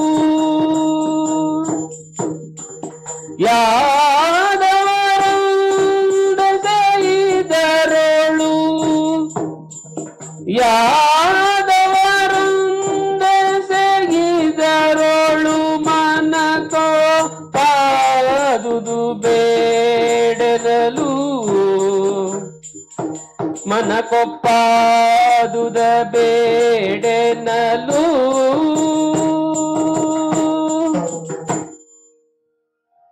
ಪಾರ್ಥ, ಕೃಷ್ಣ, ನೀವಿಬ್ಬರು ಒಂದಾಗಿ ಬಂದದ್ದೇ ಒಂದು ಅಚ್ಚರಿ ಎಂದರೆ ಇಲ್ಲಿ ಮತ್ತೊಂದು ಪರಮಾಶ್ಚರ್ಯವಾಗುತ್ತಿದೆ. ನೀವು ಪಾಂಡವರು ಕೌರವರು ಇಬ್ಬರು ಯುದ್ಧವನ್ನ ನಿಶ್ಚಯಿಸಿಕೊಂಡು ಇಬ್ಬರೂ ಸಹಾಯಕ್ಕಾಗಿ ಒಬ್ಬನ ಬಳಿಗೇ ಬಂದಿದ್ದೀರಿ. ಹೌದು ಕೃಷ್ಣ. ಆದರೆ ನನಗೆ ಯುದ್ಧ ಮಾಡುವ ಚೈತನ್ಯವೇ ಇಲ್ಲ. ನಾನು ಯಾರಿಗೆ ಸಹಾಯ ಮಾಡಲಿ ಪಾರ್ಥ? ಅದೇನು ದೇವರು, ಚೈತನ್ಯವನ್ನು ಕಳೆದುಕೊಂಡಿದ್ದೀಯಾ? ಹೌದಪ್ಪ, ಬಾಲ್ಯದಿಂದಲೂ ರಾಕ್ಷಸರನ್ನ ಕೊಂದು ಕೊಂದು ಅವರೊಂದಿಗೆ ಹೋರಾಟ ಮಾಡಿ ನನ್ನ ಚೈತನ್ಯವೆಲ್ಲ ಉಡುಗಿ ಹೋಗಿದೆ. ಅಲ್ಲ ಕೃಷ್ಣ, ನಿನ್ನನ್ನ ನೋಡಿದ್ರೆ ಉತ್ಸಾಹದ ಚಿಲುಮೆ ತರ ಕಾಣ್ತೀಯಲ್ಲ. ನಾನು ಹೀಗೆ ಕಾಣಿಸುತ್ತಿದ್ದೇನೆ ಎಂದು ನೀನು ಹೇಳುವುದಾ? ಹೌದು. ಇದೆಲ್ಲ ಅವರ ಮಹಿಮೆ. ಇದ್ದಾರಲ್ಲ 16,008 ಮಂದಿ ಅಷ್ಟ ಮಹಿಷಿಯರು, ಕಾಲ ಕಾಲಕ್ಕೆ ಬೇಕಾದ ಹಾಗೆ ಭೋಜನವನ್ನ ಬಡಿಸುತ್ತಾರೆ. ನಾನು ಊಟ ಮಾಡಿ ನಿದ್ರಿಸುತ್ತೇನೆ. ಇದೇ ನನ್ನ ನಿತ್ಯದ ಕಾಯಕವಾಗಿದೆ. ಅವರು ನನ್ನನ್ನು ಹಾಗೆ ಕರೆಯುತ್ತಾರೆ, ಉಂಡಾಡುವ ಬಟ ಎಂದು. ಕಾಣಿಸುವುದಕ್ಕೆ ಮಾತ್ರ ನಾನು ಹೀಗಿರುವುದು. ನನ್ನೊಳಗಡೆ ಚೈತನ್ಯ ಇಲ್ಲ ಅರ್ಜುನ. ಆಯ್ತು ಸ್ವಾಮಿ, ನೀವು ಚೈತನ್ಯ ಕಳೆದುಕೊಂಡಿದ್ದೀನಿ ಅಂತ ಹೇಳುತ್ತಾ ಇದ್ದೀರಿ. ಆದರೆ ನಿಮ್ಮ ಕೈಯಲ್ಲಿರುವ ಆ ಚಕ್ರ ಹಾಗಲ್ಲವಲ್ಲ ಕೃಷ್ಣ. ಸುದರ್ಶನದ ಕಥೆಯ? ಸುದರ್ಶನ ಭಂಡಾರವನ್ನ ಸೇರಿ ಬಹಳ ದಿನವಾಯಿತು. ಈಗ ಅದು ಹರಿತವಾಗಿದೆಯೋ ಇಲ್ಲವೋ ಅದು ನನಗೆ ತಿಳಿದಿಲ್ಲ. ಮತ್ತೆ ಅದನ್ನ ಎತ್ತುವ ಚೈತನ್ಯವೂ ನನಗಿಲ್ಲ. ನಾನು ಸುದರ್ಶನವನ್ನು ಬಳಸಲು ಚೈತನ್ಯವಿಲ್ಲ ಅರ್ಜುನ. ಬಹಳ ಒಳ್ಳೆದುಂಟು ಭಾವನೆಂಟರ ಸಂವಾದ, ಸಂತೋಷ ಆಗುತ್ತದೆ. ಯಾಕೆ ಅಂತ ಹೇಳಿದ್ರೆ, ಯಾಕೆ? ಅಲ್ಲ, ನಾನು ಆಲೋಚನೆ ಮಾಡಿದ್ದು ಹುಲುಸಾಗಿ ಸಮೃದ್ಧವಾಗಿ ಬೆಳೆದ ಒಂದು ಮರ, ಆಶ್ರಯಕ್ಕಾಗಿ ಮೇಲೆ ಗರುಡನೂ ಕುಳಿತಿರ್ತಾನೆ, ಕೆಳಗೆ ಉರಗವೂ ಬಂದೊಂದು ಮನೆ ಮಾಡಿರ್ತದೆ, ಎರಡಕ್ಕೂ ಅದು ಆಶ್ರಯ ಕೊಡ್ತದೆ ಅಂತ ಭಾವಿಸಿದ್ರೆ ಇದು ಮರ ಒಣಗಿದೆ ಅಂತ ಹೇಳುವುದು. ಒಣಗಿದ ಮರ ಆದ್ರೆ ಕಟ್ಟಿಗೆಗೆ ಅಲ್ವಾ ಭಾವ? ಈಗ ನಿನ್ನಲ್ಲಿ ಏನು ಚೈತನ್ಯ ಇಲ್ಲ, ಸುದರ್ಶನ ಭಂಡಾರವನ್ನು ಸೇರಿದೆ ಅಲ್ವಾ? ಹೌದು. ಈಗ ಸಹಾಯ ಮಾಡ್ಲಿಕ್ಕೆ ಮನಸ್ಸಿಲ್ಲದೆ ಹೋದ್ರೆ ನನಗೆ ಮನಸ್ಸಿಲ್ಲ ಇಷ್ಟೇ ಹೇಳಬಹುದಲ್ಲ, ಈ ಕಥೆ ಯಾಕೆ ಬೇಕು? ಓ ಅಲ್ವಾ? ನೀವೀಗ ಇದನ್ನ ಹೀಗೆ ಅರ್ಥೈಸಿಕೊಂಡದ್ದ ಅಲ್ವಾ? ಆಗಲಿ, ನಾನು ಯುದ್ಧಕ್ಕೆ ಸಹಾಯ ಮಾಡುತ್ತೇನೆ. ಮಾಡ್ತೀಯ? ಹೌದು. ಬಹಳ ಸಂತೋಷ, ನಮ್ಮ ಪಕ್ಷಕ್ಕೆ ಬಂದ್ರೆ ಆಯ್ತು. ಆದರೆ ನಾನು ಯುದ್ಧ ಮಾಡುವುದಿಲ್ಲ. ಯುದ್ಧ ನೀನು? ನಾನು ಯುದ್ಧ ಮಾಡುವುದಿಲ್ಲ. ಮತ್ತೆಂತಕ್ಕೆ? ನಾನು ಒಂದು ಪಕ್ಷಕ್ಕೆ, ನನ್ನ ನಾರಾಯಣಿ ಸೈನ್ಯ ಮತ್ತೊಂದು ಪಕ್ಷಕ್ಕೆ. ನಾರಾಯಣಿ ಸೈನ್ಯ ಉಂಟ ನಿನ್ನಲ್ಲಿ? ಹೌದು. ಎಷ್ಟುಂಟು? ಒಂದು ಅಕ್ಷೋಹಿಣಿ. ಓ, ಬಲಿಷ್ಠವಾದ ಸೇನೆ. ಹೌದು, ಬಲಿಷ್ಠವಾದ ನಾರಾಯಣಿ ಸೇನೆ ಅದೊಂದು ಪಕ್ಷಕ್ಕೆ. ಹಾ, ಈಗ ಪಾಲು ಮಾಡಿ ಆಯ್ತು ಅಲ್ವಾ? ನೀನು ಪಾಲು ಮಾಡಿಲ್ಲ. ನಾನು ಈಗ ಇಬ್ಬರೂ ಸಹಾಯ ಕೇಳಿ ಮನೆ ಅಂಗಳಕ್ಕೆ ಬಂದಿದ್ದೀರಿ. ಯಾರಿಗೂ ಇಲ್ಲ ಎಂದು ಹೇಳಲಾಗುವುದಿಲ್ಲ. ನನ್ನಲ್ಲಿ ಇದ್ದಿದ್ದನ್ನೇ ಹಂಚಿಕೊಡುವ ಮನಸ್ಸಾಗಿದೆ. ನಾನು ಒಂದು ಪಕ್ಷಕ್ಕೆ, ನನ್ನ ನಾರಾಯಣಿ ಸೈನ್ಯ ಮತ್ತೊಂದು ಪಕ್ಷಕ್ಕೆ. ಮರಳಿ ಹರಿಹಂಚಾಪರೆಂಬ ಅಪಕೀರ್ತಿ ಬಹುದು ತನಗೆ ಅಂತ ಹೇಳಿದ ಕೃಷ್ಣ ಈಗ ಹರಿದು ಪಾಲು ಮಾಡ್ತಾ ಇದ್ದಾನೆ. ಒಳ್ಳೇದು. ಈಗ ಆಯ್ಕೆ ಯಾರು ಮಾಡುವುದು ಕೃಷ್ಣ? ಆಯ್ಕೆ ಲೋಕದ ರೂಢಿ ಸಣ್ಣವರಿಗೆ ಮೊದಲು ಆಯ್ಕೆಯನ್ನ ಕೊಡಬೇಕು ಎನ್ನುವುದು. ಹಾಗಾದ್ರೆ ಅವನೇ ಮಾಡ್ಲಿ, ಅವ ಸಣ್ಣವ. ಸರಿ.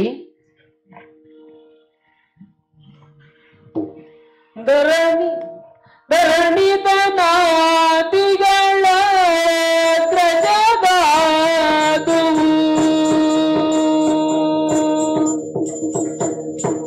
ಧರಣಿತನಾದಿಗಳ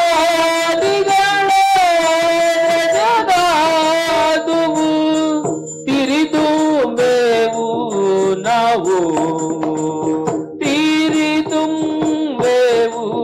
ನಾವು.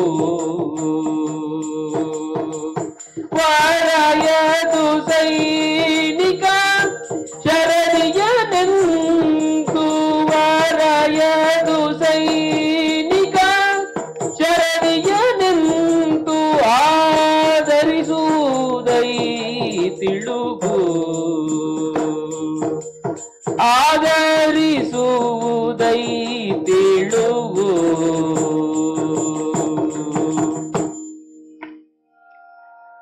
ಮೊದಲ ಆಯ್ಕೆಯನ್ನು ನನಗೆ ಕೊಟ್ಟಿದ್ದ ದೇವರು, ಅದಕ್ಕೆ ಕೃತಜ್ಞತೆಗಳನ್ನು ಸಲ್ಲಿಸುತ್ತೇನೆ. ಸಣ್ಣವನು ಎಂದು.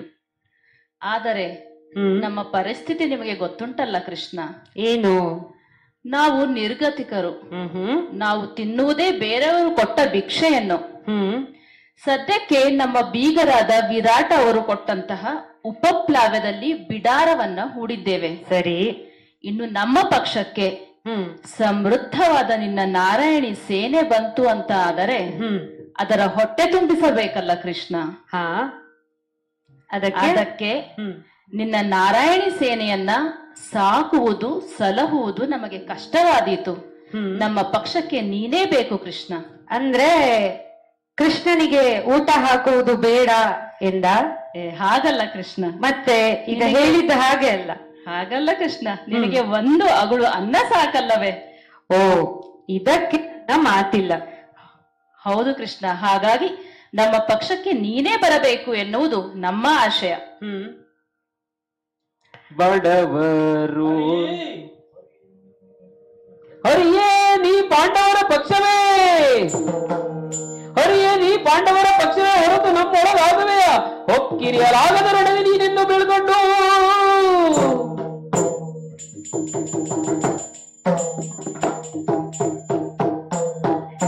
ಹರಿ, ನನಗ ಮೊದಲೇ ಗೊತ್ತಿದ್ದ ವಿಷಯ ಇದು. ಏನು? ಪೂರ್ವ ನಿಶ್ಚಯ. ಪಾಂಡವರ ಪಕ್ಷಕ್ಕೆ ಯಾರು ಕೇಳಿದ್ರೆ ಹರಿ. ಅದು ಬಗೆಹರಿಯದೇ ಇರುವಂತಹ ವಿಷಯ. ಸರಿ. ಆದ್ದರಿಂದಲೇ ಅದರ ಬಗ್ಗೆ ನನ್ನ ಜಿಜ್ಞಾಸೆ ಇಲ್ಲ. ಸರಿ, ಒಳ್ಳೇದು. ನಮಗೂ ಒಂದು ಅನುಕೂಲವೇ ಆಯಿತು. ಯುದ್ಧ ಮಾಡದ ನಿನ್ನನ್ನು ಸಾಕುವುದು ಸ್ವಲ್ಪ ಕಷ್ಟವೇ ನಮಗೆ. ಸರಿ. ಕೆಲವೊಮ್ಮೆ ಒಂದಗಳು ಸಾಕಾಗುತ್ತದೆ ನಿನಗೆ, ಹಾ ಮತ್ತೆ ಕೆಲವೊಮ್ಮೆ ಬೇರೆಯವರಿಗೆ ಮಾಡಿ ಅಡುಗೆಯೇ ಬೇಕಾಗುತ್ತದೆ ನಿನಗೆ. ಸರಿ. ನಮಗೆ ಇದೆಲ್ಲ ಸುಧಾರಿಸುವುದು ಸ್ವಲ್ಪ ಕಷ್ಟವೇ. ಆಯ್ತಪ್ಪ. ಆದ್ದರಿಂದ ನೀನ್ ಅಲ್ಲಿಗೆ ಹೋಗು. ಆಯ್ತು. ಆದ್ರೂ ಉಂಟು ಏನು? ನಾರಾಯಣಿ ಸೇನೆ ಅಲ್ವೋ ನಮ್ಮ ಕಡೆಗೆ. ಹೌದು. ಇರಲಿ, ಅದನ್ನು ನಾನು ಸುಧಾರಿಸ್ತೇನೆ. ಹಾ. ಆದರೆ ಮಾತಿನ ಭರದಲ್ಲಿಯೋ ಅಥವಾ ನನ್ನನ್ನು ಮೋಡಿ ಮಾಡುವ ಉದ್ದೇಶದಿಂದಲೋ ಆಡಿದೆಯಲ್ಲ, ಯುದ್ಧವನ್ನು ನಾನು ಮಾಡಲಾರೆ. ನಾನು ಯೋಚಿಸಿಯೇ ಹೇಳಿದ್ದು. ಹೌದಲ್ಲ? ಸಾಮರ್ಥ್ಯ ಇಲ್ಲದವರು ಯುದ್ಧ ಮಾಡುವುದು ಹೇಗೆ ಬಾವ? ಹಾಗೆ ಹೌದು ಅಂತಾದ್ರೆ ಹೊಕ್ಕಿರಿಯಲಾರದು ರಣದಲ್ಲಿ. ನೀನು ರಣಾಂಗಣವನ್ನು ಹೇಗೆ ಬೇಕಾದರೂ ಪ್ರವೇಶ ಮಾಡು, ಆದ್ರೆ ಯುದ್ಧ ಮಾಡುವ ಹಾಗಿಲ್ಲ. ಇದು ನನಗೆ ನೀನು ಕೊಡಬೇಕಾದಂತಹ ಮಾತು. ಆಯ್ತು. ಮಾತ್ರ ಅಲ್ಲ, ಸುದರ್ಶನ ಭಂಡಾರಕ್ಕೆ ಸೇರಿದೆ ಅಲ್ವಾ? ಹೌದು. ಆ ಚಕ್ರವನ್ನು ಎತ್ತಲಿಕ್ಕಿಲ್ಲ ಭಾವ. ಇಲ್ಲ. ಮತ್ತೆ ಎಲ್ಲಿಯಾದರೂ ಚಕ್ರ ಕಾಣಿಸಿತು ಅಂತಾದ್ರೆ ರಣಕ್ಷೇತ್ರದಲ್ಲಿ ನಾನು ಕೇಳುವುದು ನಿನ್ನನ್ನು. ನಾನೇ ಮಾತು ಕೊಟ್ಟದ್ದಲ್ಲವಾ? ಹೌದಲ್ಲ? ಈ ಮಾತು ನೆನಪುಂಟಲ್ಲ? ಖಂಡಿತ. ಅಲ್ಲ, ಮಾತು ಕೊಟ್ಟ ಆಗಿದೆ ಅಂತ ಹೇಳಿ ಬಿಟ್ರೆ ಮತ್ತೆ ಕೇಳುವುದಕ್ಕೆ ನಾನಿದ್ದೇನೆ. ಮಾತು ಕೊಟ್ಟಿದ್ದು ಯಾರು? ಕೃಷ್ಣ. ಹಾಗೇ ನಮಗೆ ಸಮಸ್ಯೆ ಆದದ್ದು. ಯಾಕೆ? ಬೇರೆ ಯಾರು ಮಾತು ಕೊಟ್ಟಿದ್ರು ಅದು ಹೀಗೆ ಅಂತ ನಿರ್ಣಯ, ಆದ್ರೆ ನೀನು ಕೊಟ್ಟ ಮಾತಿಗೆ ಹೀಗೆ ಅಂತ ನಿರ್ಣಯ ಮಾಡುವುದು ಹೇಗೆ? ಬಹಳ ಮಂದಿ ಪ್ರಯತ್ನ ಮಾಡಿದ್ದಾರೆ ಕೃಷ್ಣನ ಮಾತಿಗೆ ಹೀಗೆ ಅಂತ. ಅದು ವ್ಯಾಖ್ಯಾನ ಇದುವರೆಗೆ ಯಾರು ಕಂಡದ್ದಿಲ್ಲ. ಆದ್ರೆ ಈಗ ಇದು ಮಾತ್ರ ಹೀಗೆ ನಿರ್ಣಯವೇ ಆಗಬೇಕು, ಇದಮಿತ್ತಮ್ಮಾಗಿ. ಸರಿ. ಹೊಕ್ಕಿರಿಯಲಾಗದು ರಣದಲ್ಲಿ, ಚಕ್ರವನ್ನು ಎತ್ತಲಿಕ್ಕಿಲ್ಲ, ಬರಿಗೈಯಲ್ಲಿ ಎಂತದು ಓಡಾಡುವ ಭಟ, ಉಂಡಾಡುವ ಭಟ ಅಲ್ಲಿ ಬಂದು ಓಡಾಡಿಕೊಂಡಿದ್ರೆ ಸಾಕು, ಅದಕ್ಕಿಂತ ಹೆಚ್ಚಿಗೆ ಏನು ಮಾಡ್ಲಿಕ್ಕಿಲ್ಲ ಭಾವ. ರಣಾಂಗಣದಲ್ಲಿ ಕಾಣುವ ನಾನು ಹೋಗುವುದೇ, ಬರುವುದಿಲ್ಲ, ಮತ್ತೆ ಬರ್ಲಿಕ್ಕಿಲ್ಲ. ಇಲ್ಲಿ ಬಂದ ಕೆಲಸ ಆದ ಮೇಲೆ ಮತ್ತಿಲ್ಲೇನು. ನಾನು ಹೋಗುತ್ತೇನೆ. ನಿಮಗೆ ಬೇಕಾಗಿದ್ದು ಸಿಕ್ಕಿದಲ್ಲ? ಹೌದಪ್ಪ. ಸರಿ, ಆದೀತು. ಅಯ್ಯೋ ಮರುಳೇ, ನರನೇ ನೀನ್ಯಾಕೆ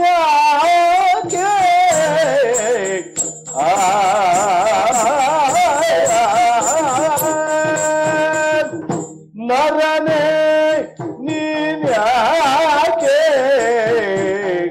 ಮರುಳಾದೆ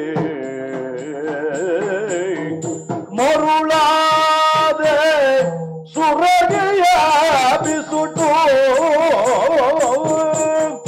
ನರನೇ ನೀನ್ಯಾಕೆ ಮರುಳಾದೆ ಸುರಗಿಯ ಬಿಸುಟು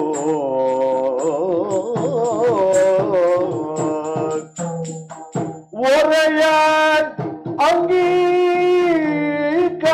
ಅಂಗೀಕರಿಸಿದಂತೆ ಒರೆಯ ಅಂಗೀಕರಿಸಿದಂತೆ ನರನ ನೀನ್ಯಾಕೆ ಮರುಳಾದ ಸುರಗಿಯ ಬಿಸುಟು ಒರೆಯ ಅಂಗೀಕರಿಸಿದಂತೆ ಒರೆಯ ಅಂಗೀಕರಿಸಿದಂತೆ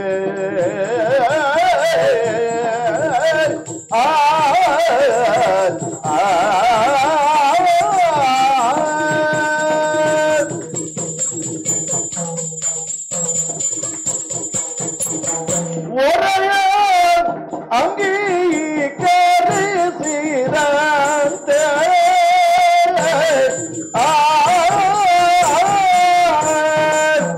ದುರಧೀರ ರಾಮಾದಿಯದು ಬಲವನುಳಿದೀಗ ದುರಧೀರ ರಾಮಾದಿಯದು ಬಲವನುಳಿದೀಗ ಯದು ಬಲವನುಳಿದೀಗ ಪರಿದ ನಂಬಿದೆಯನ್ನ ಬಿಡದೆ ಬರಿದೆ ನಂಬಿದೆಯನ್ನ ಬಿಡದೆ ಬರಿದೆ ನಂಬಿದೆಯನ್ನ ಬಿಡದೆ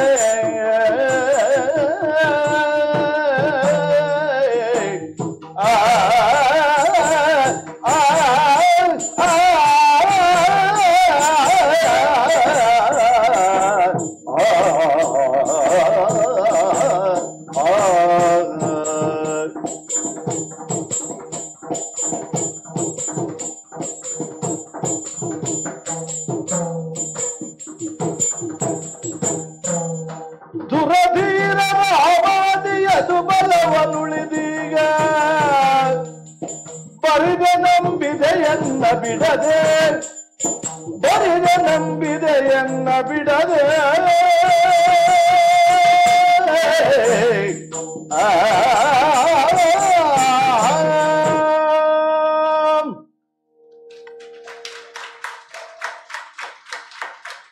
ಅಯ್ಯೋ ಮರುಳೆ ಪಾರ್ಥ, ಜನರೆಲ್ಲ ಆಡುವುದನ್ನು ಕೇಳಿ ಹುಚ್ಚುಗಟ್ಟಿ ಹೋಗಿದ್ದೆ ನಾನು. ಪಾಂಡವರು ಬುದ್ಧಿವಂತರು, ವೀರರು, ಜ್ಞಾನಿಗಳು ಎಂದು ಎಂತಹ ಮರುಳಾಟ ಮಾಡಿದೆ ಅರ್ಜುನ. ಯುದ್ಧಕ್ಕೆ ಹೊರಟಂತಹ ಯೋಧ ಹರಿತವಾದ ಖಡ್ಗವನ್ನು ಹಿಡಿದು ಯುದ್ಧಕ್ಕೆ ಹೋಗಬೇಕೇ ವಿನಃ ಹರಿತವಾದ ಕತ್ತಿಯನ್ನು ಬಿಸುಟು ಕತ್ತಿಯನ್ನು ಇರಿಸುವ ಓರೆಯನ್ನು ಹಿಡಿದು ಯುದ್ಧಕ್ಕೆ ಹೊರಟ ಹಾಗಾಯಿತು. ಯುದ್ಧವನ್ನು ಮಾಡಲಾರೆ ಎನ್ನುವ ನನ್ನನ್ನು ಆಯ್ಕೆ ಮಾಡಿಕೊಂಡು ಎಂತಹ ಮರುಳಾಟ ಮಾಡಿದೆ ಅರ್ಜುನ. ಬಹಳ ಸೊಗಸಾಗಿ ಹೇಳಿದ ಕೃಷ್ಣ. ನಮ್ಮದು ಮರುಳಾಟ ಅಂತ. ಹೌದು, ನಮ್ಮದು ಮರುಳಾಟವೇ. ಯಾಕೆಂದ್ರೆ ಎಲ್ಲಿಂದ ಹೊರಟಿದ್ದೆವೋ ಮತ್ತೆ ಅಲ್ಲಿಗೆ ಹೋಗುವ ಮರುಳಾಟ ನಮ್ಮದು. ಮರಳಿ ಆಟವನ್ನ ಆಡ್ತಾ ಇದ್ದೇವೆ. ಈ ಆಟವನ್ನು ಆಡಿಸುತ್ತಿರುವ ಸೂತ್ರಧಾರ ನೀನೇ ಅಲ್ಲವೇ ಕೃಷ್ಣ? ಇದನ್ನ ನಾವು ಅಂತಃಕರಣ ಪೂರ್ಣವಾಗಿ ಒಪ್ಪಿದ್ದೇವೆ. ಇನ್ನು ನನ್ನ ಅಣ್ಣ ಯುಧಿಷ್ಠಿರ ಅವನೇನೂ ಹೇಳಲಾರ. ಯಾಕೆಂದರೆ ಅವನಿಗೆ ನಿನ್ನ ಮಹಿಮೆ ಚೆನ್ನಾಗಿ ಗೊತ್ತಿದೆ. ಕೃಷ್ಣ, ಗಗನಾಂಗಣದಲ್ಲಿ ಅಗಣಿತ ತಾರೆಗಳಿದ್ದರೇನು, ಹೊಳೆಯುವುದು ಮಾತ್ರ ಶಶಿಯೇ ಅಲ್ಲವೇ? ನಿನ್ನ ನಾರಾಯಣಿ ಸೇನೆ ಸಂಖ್ಯೆಯಲ್ಲಿ ಎಷ್ಟಿದ್ದರೇನು ಕೃಷ್ಣ? ಸರಿ, ನೀನೇ ಆ ಸೈನ್ಯದ ಜೊತೆ ಇಲ್ಲ ಅಂತ ಆದ ಮೇಲೆ ಆ ಸೈನ್ಯಕ್ಕೆ ಬಲ ಉಂಟೆ? ನೀನೇ ನಮ್ಮ ಪಕ್ಷಕ್ಕೆ ಬರಬೇಕು ಕೃಷ್ಣ. ಅಷ್ಟೇ ಅಲ್ಲ, ಪರಮೇಶ ಸುಪ್ರೀತ ಪಂಕಜೋದ್ಭವ ತಾತ, ಪರಮೇಶ್ವರನಿಂದ ಸುಪ್ರೀತನಾದವನು ನೀನು. ಬ್ರಹ್ಮನಿಗೆ ಸಾಕ್ಷಾತ್ ತಂದೆಯಾದವನು, ಇಂದ್ರಾದಿ ದೇವಾನು ದೇವತೆಗಳಿಂದ ವಂದಿಸಿಕೊಂಡಿದ್ದವನು. ಲಕ್ಷ್ಮಿಯನ್ನು ನಿನ್ನ ವಕ್ಷಸ್ಥರದಲ್ಲಿ ಇರಿಸಿಕೊಂಡು ಪ್ರಪಂಚಕ್ಕೆ ಕೊಡುಗೈ ದಾನಿಯಾಗಿ ದಾತಾರನಾಗಿದ್ದಿ. ನೀನು ನಮ್ಮ ಪಕ್ಷಕ್ಕೆ ಬಂದಿ ಅಂತ ಆದರೆ ನೀನು ನಮ್ಮ ಪಕ್ಷಕ್ಕೆ ಬಂದು ನಮಗೆ ಜಯವನ್ನು ದೊರಕಿಸಿಕೊಡು ಕೃಷ್ಣ. ಇದಕ್ಕಿಂತ ಹೆಚ್ಚು ನಾನು ಇನ್ನೇನೂ ಕೇಳಲಾರೆ. ಅರ್ಜುನ, ಕೃಷ್ಣ, ಮಾತು ಮಾತಿಗೂ ನನ್ನನ್ನು ದೇವರು ಎನ್ನುವುದಾಗಿ ಸ್ತುತಿಸುತ್ತಿದ್ದೀಯ. ಈ ದೇವರನ್ನು ಯುದ್ಧಾಂಗಣಕ್ಕೆ ಕರೆದುಕೊಂಡು ಹೋದರೆ ಅಲ್ಲಿ ಬಾಣವನ್ನು ಪ್ರಯೋಗ ಮಾಡಿಯಾರೇ ಹೊರತು ಅಲ್ಲಿ ಯಾರು ನಿನ್ನ ದೇವರಿಗೆ ಪೂಜೆ ಮಾಡಲಾರರು. ನಮ್ಮ ಬಲವಾಗಿ ನೀನು ನಿಲ್ಲು ಕೃಷ್ಣ. ನಾವು ಶರಣರು. ಶರಣ್ಯ ಭಾವದಿಂದ ನೀನು ನಮ್ಮನ್ನು ಪೋಷಿಸುತ್ತಿ ಅಂತ ಆದರೆ ನನ್ನ ಸಾರಥಿಯಾಗಿ, ಪಾಂಡವರ ಮನೋರಥದ ಸಾರಥಿಯಾಗಿ ಈ ಧುರದಲ್ಲಿ ನಮ್ಮ ಜೊತೆಗಿದ್ದು ನಮಗೆ ಜಯವನ್ನು ದೊರಕಿಸಿಕೊಡು ಕೃಷ್ಣ. ಆಹಾ ಅರ್ಜುನ, ನಿನಗೆ ಮಾತ್ರ ಅಲ್ಲ, ಯಾರೆಲ್ಲ ಕೃಷ್ಣ ತನ್ನ ಮನೋರಥದ ಸಾರಥಿಯಾಗಬೇಕೆಂದು ಬಯಸುತ್ತಾರೋ ಅವರು ಯಾರಿಗೂ ನಾನು ನಿರಾಸೆಗೊಳಿಸಲಾರೆ. ಶುಭವಾಗಲಿ ಅರ್ಜುನ. ಧನ್ಯನಾದ ಕೃಷ್ಣ.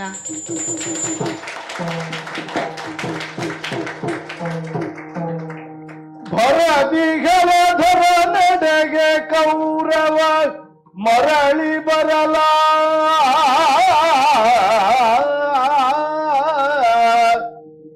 ಮರಳಿ ಬರಲ ರಾಮ ಮನ್ನಿಸುತ್ತಿರಲು ಕುರುಪತಿ ನಯದಿ ಭಿನ್ನವಿಸಿದನು ಬಲನೊಡನೆ.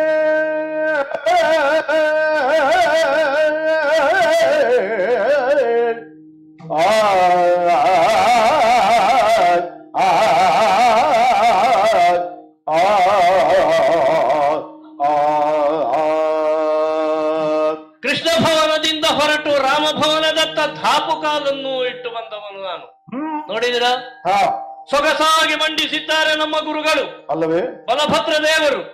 ಆ ಕಡೆಯಲ್ಲಿ ಹೊಲ, ಈ ಕಡೆಯಲ್ಲಿ ಮುಸಲ, ಹಾ ಮಧ್ಯದಲ್ಲಿ ಪ್ರತಿಷ್ಠರಾದಂತಹ ಅವರ ಅಡಿದಾವರಿಯಲ್ಲಿ ವಂದಿಸಿಕೊಳ್ಳುತ್ತೇನೆ. ಗುರುದೇವ, ವಂದಿಸಿಕೊಂಡಿದ್ದೇನೆ. ಓ, ಯಾರು ಯಾರು? ನಾನು ನಿಮ್ಮ ಕೌರವ ದುರ್ಯೋಧನ. ಹೌದು ಬಾ, ಗುರುಗಳೇ. ಇತ್ತ ಬಾ, ಇತ್ತ ಬಾ. ಬಂದೆ ಗುರುಗಳೇ. ಬಾ, ಇತ್ತ ಬಾ. ನೀನು ಬಂದ ಸಮಾಚಾರವಾದರೂ ಏನು? ಏನು ಇಲ್ಲಿಯವರೆಗೆ ಬಂದಿದ್ದಿ? ಓ ಗುರುಗಳೇ, ಸುಯೋಧನ, ಕೇಳೋ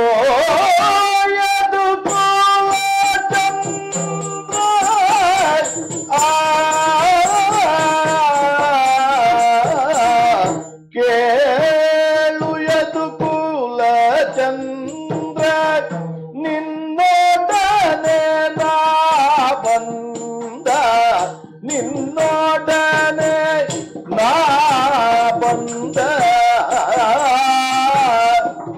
ಊಳಿಗವ ಊಳಿಗವ ಬೇಳ್ವೆಲಾಲಿಪುದು,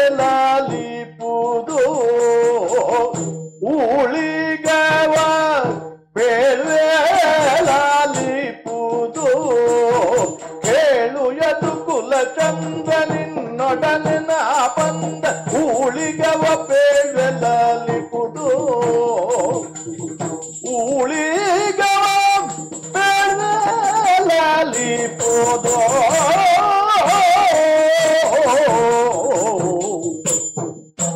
ಕೂಳ ಪಾಂಡವರೊಡನೆ ಕದನಗೈವರೇ. ಏನು? ಕೂಳ ಪಾಂಡವರೊಡನೆ ಕದನಗೈವರೇ, ಕದನಗೈವರೇ, ಕದನಗೈವರೇ. ನಮ್ಮ ಪಾಳಯಕ್ಕೆ ಕೃಷ್ಣ ಮಗನೆನುತ, ನಮ್ಮ ಪಾಳಯಕ್ಕೆ ಕೃಷ್ಣ ಮಗನೆನುತ. ಕೂಳ ಪಾಂಡವರೊಡನೆ ಕದನಗೈವರೇ, ನಮ್ಮ ನಮ್ಮ ಪಾಳಯಕ್ಕೆ ಕೃಷ್ಣ ಮಗನೆನುತ.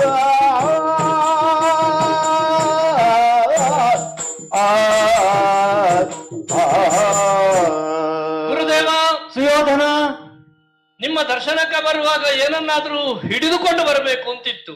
ನಾ ಮರೆತು ಹೋಯ್ತು ಅಂತಲ್ಲ, ನೆನಪಾಗಲಿಲ್ಲ ಗುರುಗಳೇ, ಕ್ಷಮೆ ಇರಲಿ. ನೀನೇ ಅಲ್ವೋ? ಕ್ಷಮೆ ಇರುತ್ತದೆ. ತ್ವರಿತದಿಂದ ಬಂದವನು. ಹಾ, ನೋಡುವ ಹಾಗೆ ಕಾಣುತ್ತದೆ. ಮತ್ತೆ ಹೊಗಳು ಭಟರೆಲ್ಲ ನಿಮ್ಮನ್ನು ಹೊಗಳುತ್ತಾ ಇದ್ದಾರೆ. ಯದುಕುಲ ಚಂದ್ರ ಅಂತ. ಗುರುಗಳೇ, ನನ್ನನ್ನು ಕುರುಕುಲ ಚಂದ್ರ ಅಂತಲೇ ಕರೆಯಲಿ ಅಂತ ನನಗೊಂದು ಆಸೆ. ಆದ್ರೆ ಏನು ಮಾಡೋಣ? ಏನಾಯ್ತು? ಕೂಳ ಪಾಂಡವರು ಅದಕ್ಕೆ ಬಿಡುವುದಿಲ್ಲ ಗುರುಗಳೇ. ಯಾರು? ಕೂಳ ಪಾಂಡವರು. ಹೆಚ್ಚಾಯ್ತಾ ಹೇಳಿದ್ದು? ಇಲ್ಲ ಇಲ್ಲ. ಅಲ್ಲ, ನಿಮ್ಮ ಅತ್ತೆ ಮಕ್ಕಳಲ್ವೋ? ಕೊನೆಗೆ ನಿಮಗೆ ಎಲ್ಲಿಯಾದ್ರೂ ಒಂದು ಮನಸ್ಸಿನ ಯಾವುದಾದ್ರೂ ಒಂದು ಭಾಗದಲ್ಲಿ ನೋವಾಗುವುದು. ನನಗೆ ನೋವಾದ್ರೂ ನಿನ್ನ ಹುಟ್ಟು ವಿರೋಧಿಗಳಲ್ವೇ? ಹೌದು ಗುರುಗಳೇ.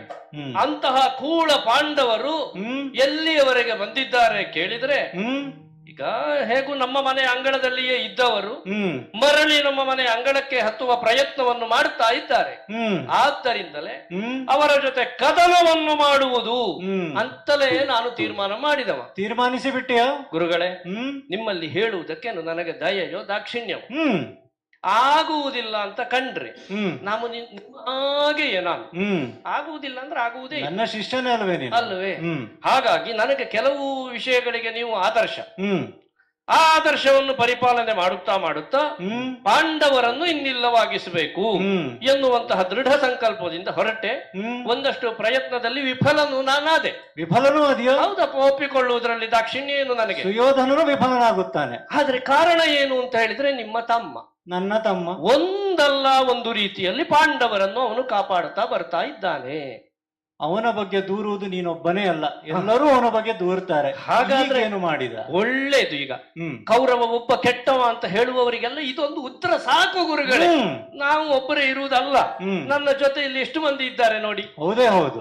ಈಗ ಆ ಕೃಷ್ಣನ ಸಹಾಯದಿಂದ ಪಾಂಡವರು ದಿನ ದಿನ ದಿನ ದಿನ ಒಂದೊಂದೇ ಮೆಟ್ಟಿಲು ಹತ್ತಿದ್ದಾರೆ ಅಂತ ಆಗುವಾಗ ಎಲ್ಲಿಯವರೆಗೆ ಬಂದ್ರಂತೆ? ಅವರನ್ನು ಇಳಿಸುವ ಪ್ರಯತ್ನಕ್ಕೆ ತೊಡಗಿದಂತಹ ನಾನು ನಿಷ್ಪಾಂಡವ ಪೃಥ್ವಿ ಎನ್ನುವುದೇ ನನ್ನ ಸಂಕಲ್ಪ ಧ್ಯೇಯ ಅಂತ ಭಾವಿಸಿದಂತಹ ನಾನು ಅವರೊಡನೆ ಯುದ್ಧ ಮಾಡಬೇಕು ಅಂತಾದ್ರೆ ಮೊದಲು ಮಾಡಬೇಕಾದದ್ದೇನು ಎನ್ನುವುದನ್ನ ಆಲೋಚನೆ ಮಾಡಿದೆ ಗುರುಗಳೇ. ಏನಾಯ್ತು? ನಿಮ್ಮ ಅನುಗ್ರಹ ವಿಶೇಷ. ಒಮ್ಮೊಮ್ಮೆ ನನ್ನ ಬುದ್ಧಿ ಕೆಲಸ ಮಾಡ್ತದೆ. ಹೌದು, ಇರ್ಲಿ. ಆ ಬುದ್ಧಿ ಕೆಲಸ ಮಾಡಿದ ಹೊತ್ತಿಗೆ ಥಟ್ಟನೆ ಹೊಡೆದದ್ದು ಏನಾಯ್ತು? ಕೃಷ್ಣನನ್ನು ಒಳಗು ಮಾಡಿದರೆ, ಅಂದ್ರೆ ನಮ್ಮ ಪಕ್ಷಕ್ಕೆ ಕೃಷ್ಣನನ್ನು ನಾನು ಬರಮಾಡಿಕೊಂಡೆ ಅಂದ್ರೆ ಪಾಂಡವರು ಹೇಗೆ ಗೆಲ್ತಾರೆ? ಒಳ್ಳೆ ರಾಜಕೀಯ ಮಾಡಿದ್ದಿ ಅಲ್ವಾ? ಹ್ಮ್. ಹಾಗಂತ ಗುರುಗಳೇ ಹ್ಮ್. ಆಲೋಚನೆ ಮಾಡ್ಲಿಲ್ಲ.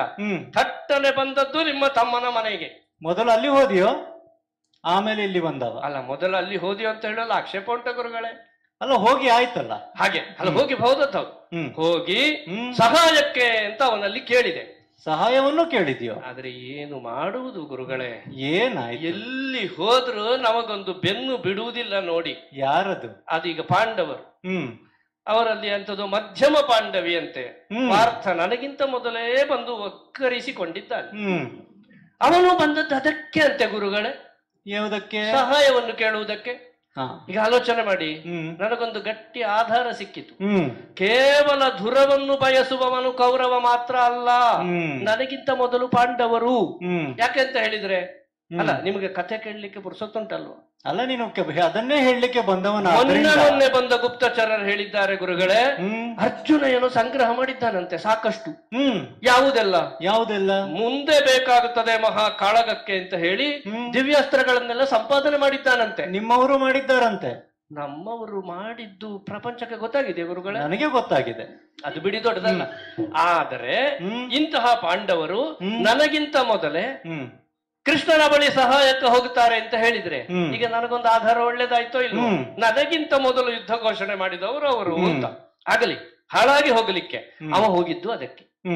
ಬಂದವ ಮಾಡಿದ್ದು ಕೃಷ್ಣನ ಸಹಾಯವನ್ನು ಯಾಚಿಸಿದ. ನಾನು ನನಗೂ ಬೇಕು ಅಂತ ಕೇಳಿದೆ. ಅವ ಯಾಚಿಸಿದ್ದು, ನಾನು ಕೇಳಿದ್ದು. ಗುರುಗಳೇ, ಬುದ್ಧಿವಂತಿಕೆ ಮಾಡಿಯೇ ಬಿಟ್ಟ ನಿಮ್ಮ ತಮ್ಮ. ಪಾಲು ಮಾಡಿದ ಗುರುಗಳೇ. ಪಾಲು ಮಾಡಿದ್ನ? ನಮ್ಮಲ್ಲಿ ಅಲ್ಲ, ಮತ್ತೆ ನಿಮ್ಮಲ್ಲಿ ಪಾಲು ಮಾಡಿದ. ಅಣ್ಣ ಇರುವಾಗಲೇ ತಮ್ಮನ ಪಾಲು. ಆಲೋಚನೆ ಮಾಡಿ, ನಮ್ಮ ಪಾಲಿನ ವಿಷಯ ಮಾತಾಡಬೇಕಾದದ್ದು, ಅದ್ರ ಪಾಲು ಮಾಡಿದ್ದು ನಿಮ್ಮ ಮನೆಯಲ್ಲಿ ಪಾಲಾದದ್ದು. ಅಣ್ಣ ತಮ್ಮಂದಿರ ನಡುವೆ ಪಾಲು. ಹೌದಪ್ಪ, ನನಗ ಆಶ್ಚರ್ಯ. ನೀನೇನ್ ಮಾಡಿದ್ದಿ? ಒಂದು ಕಡೆಯಿಂದ ಹೇಳ್ತಾ ಇದ್ದಾನೆ, ನೋಡಿ, ಹುಟ್ಟುವಾಗ ಅಣ್ಣ ತಮ್ಮಂದಿರು, ಬೆಳೆಯುವಾಗ ದಾಯಾದ್ಯರು, ದಾಯಾದ್ಯ ಕಲಹ ಒಳ್ಳೇದಲ್ಲ, ನೀವಿರುವರು ಒಂದಾಗಿರ್ಬೇಕು ಅಂತೆಲ್ಲ ಹೇಳಿದ ಕೃಷ್ಣ ಕೊನೆಗೆ ಹೇಳಿದ, ಒಂದು ಪಕ್ಷಕ್ಕೆ ನಾನು, ಮತ್ತೊಂದು ಪಕ್ಷಕ್ಕೆ ಯಾರಂತೆ ಗುರುಗಳೇ? ನಿಮ್ಮಲ್ಲಿರೋ ನಾರಾಯಣಿ ಸೇನೆ ಅಂತ ಉಂಟಂತಲ್ಲ? ಹೌದು. ಅದು 3 ಅಕ್ಷೋಹಿಣಿಯೋ 1 ಅಕ್ಷೋಹಿಣಿಯೋ ಹೇಳಿದ. ಎಷ್ಟೇ ಅಕ್ಷೋಹಿಣಿ ಇರಲಿ, ಬಲಿಷ್ಠ ಸೇನೆ. ಹೌದು, ಅದು ನಿಮ್ಮ ಸಹಿತ. ಗುರುಗಳೇ, ನಿಮ್ಮ ಸಹಿತವಾದ ಸೇನೆ ಒಂದು ಪಕ್ಷಕ್ಕೆ, ಏನೂ ಮಾಡ್ಲಿಕ್ಕಾಗಲ್ಲ. ಯಾವ ಪಕ್ಷ? ಕೃಷ್ಣ ಒಂದು ಪಕ್ಷಕ್ಕೆ ಅಂತ ಪಾಲು ಮಾಡಿದ ಗುರುಗಳೇ. ಕೃಷ್ಣ ಯಾವ ಪಕ್ಷಕ್ಕೆ? ನಾರಾಯಣಿ ಸೇನೆ ಸಹಿತ ಬಲರಾಮ ಯಾವ ಪಕ್ಷಕ್ಕೆ? ಈಗ ಅದು ಆಯ್ಕೆ ಮಾಡುವುದು ಅಂತ ಆಯ್ತು. ಆಯ್ಕೆಯ ಪ್ರಕ್ರಿಯೆ ಹೇಗ ಗೊತ್ತಾ? ನೀನೇನ್ ಮಾಡಿದಿ? ಬುದ್ಧಿವಂತಿಕೆ ನೋಡಿ. ಸಣ್ಣವರಿಗೆ ಮೊದಲ ಆಯ್ಕೆ ಅಂತ ಹೇಳಿದ ಗುರುಗಳೇ. ಅದು ಎಲ್ಲ ಮನೆಗಳಲ್ಲೂ ಹಾಗೆ ಅಲ್ವೋ? ನಿಮ್ಮಲ್ಲಿಯೂ ಹಾಗೆಯಾ? ಸಣ್ಣ ಮಕ್ಕಳಿಗೆ ಮೊದಲ. ಹಾಗಾದ್ರೆ ನನ್ನ ಮಾತೇ ಇಲ್ಲ. ಅರ್ಜುನ ಆಯ್ಕೆ ಮಾಡಿದ ಕೃಷ್ಣ ನನಗೆ ಅಂತ. ಕೃಷ್ಣ ನನ್ನಲ್ಲ, ಮತ್ತೆ ಉಳಿದದ್ದು ನೀವಲ್ವ ಗುರುಗಳೇ? ನಾನು ನಿಮ್ಮ ಕಡೆಯ? ಹೌದು ಗುರುಗಳೇ. ಇಂಥ ಸಂತಸದ ಸುದ್ದಿ ಆದರೂ ನಿನ್ನ ಮುಖದಲ್ಲಿ ಶೋಕವೇಕೆ ಸುಯೋಧನ? ಬಿಟ್ಟು ಬಿಟ್ಟು ಶೋಕವ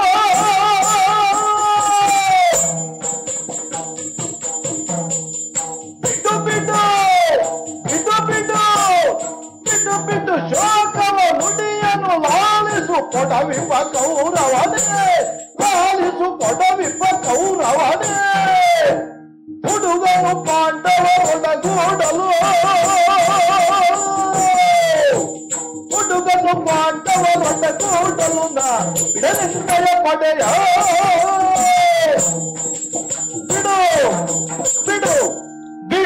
ಬಿಡು ಶೋಕವ ಬಿಡು. ಶೋಕ ಬಿಡುವುದ ಗುರುಗಳೇ? ಶೋಕವನ್ನೇ ಬಿಡಬೇಕು.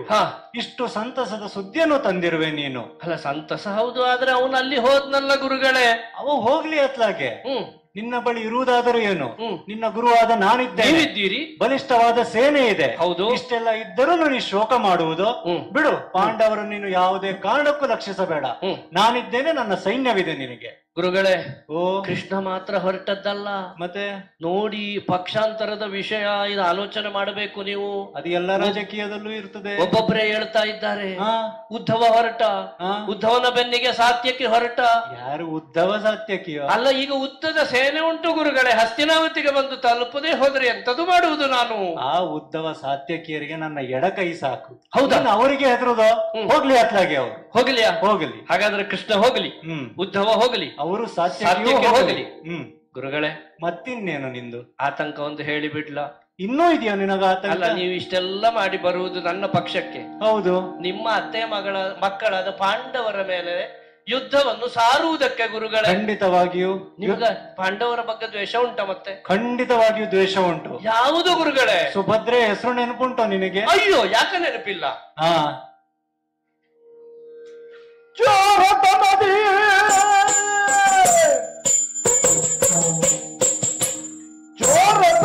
ನಿಮ್ಮ ಅನುಜ ಸುಭದ್ರೆಯ ಪೋರದ ನಿಜನೊಯ್ದು ವಿವಿಧನೊಯ್ದು ತೀರಿಸುವೆನು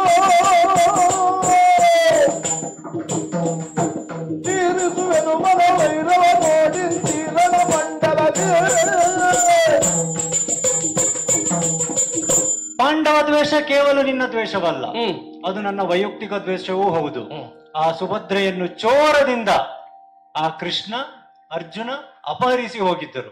ಗುರುಗಳೇ, ಬೇರೆ ಯಾವ ಕಥೆ ಹೇಳಿದ್ರು ನನ್ನ ಕರುಳಲ್ಲಿ ಚುರ್ರ ಅಂತ ಅನ್ನಿಸ್ತಾ ಇರ್ಲಿಲ್ಲ. ನನಗೂ ಇದೊಂದು ಮಾತ್ರ ನೀವು ನೆನಪು ಮಾಡಬಾರ್ದು.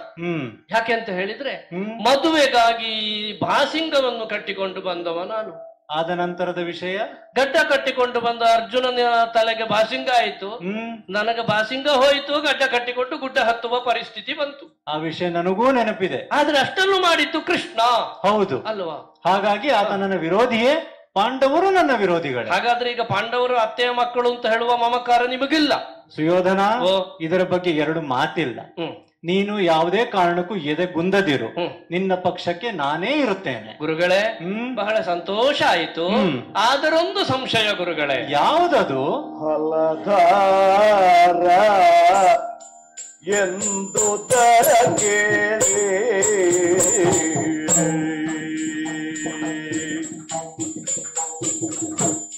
ಹಲಧರ ಎಂದು ಕೇಳಿ ಕುರುಕುಲಪತಿ ಸಂಶಯ ತಾಳಿ ಕುರುಕುಲಪತಿ ಸಂಶಯ ತಾಳಿ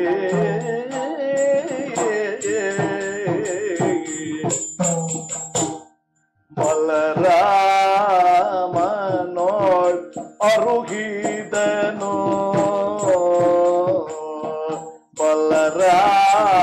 ಬಲರಾಮನೋಳ್ ಅರುಗಿದನು ಮನವೊಲಿಸುತ್ತ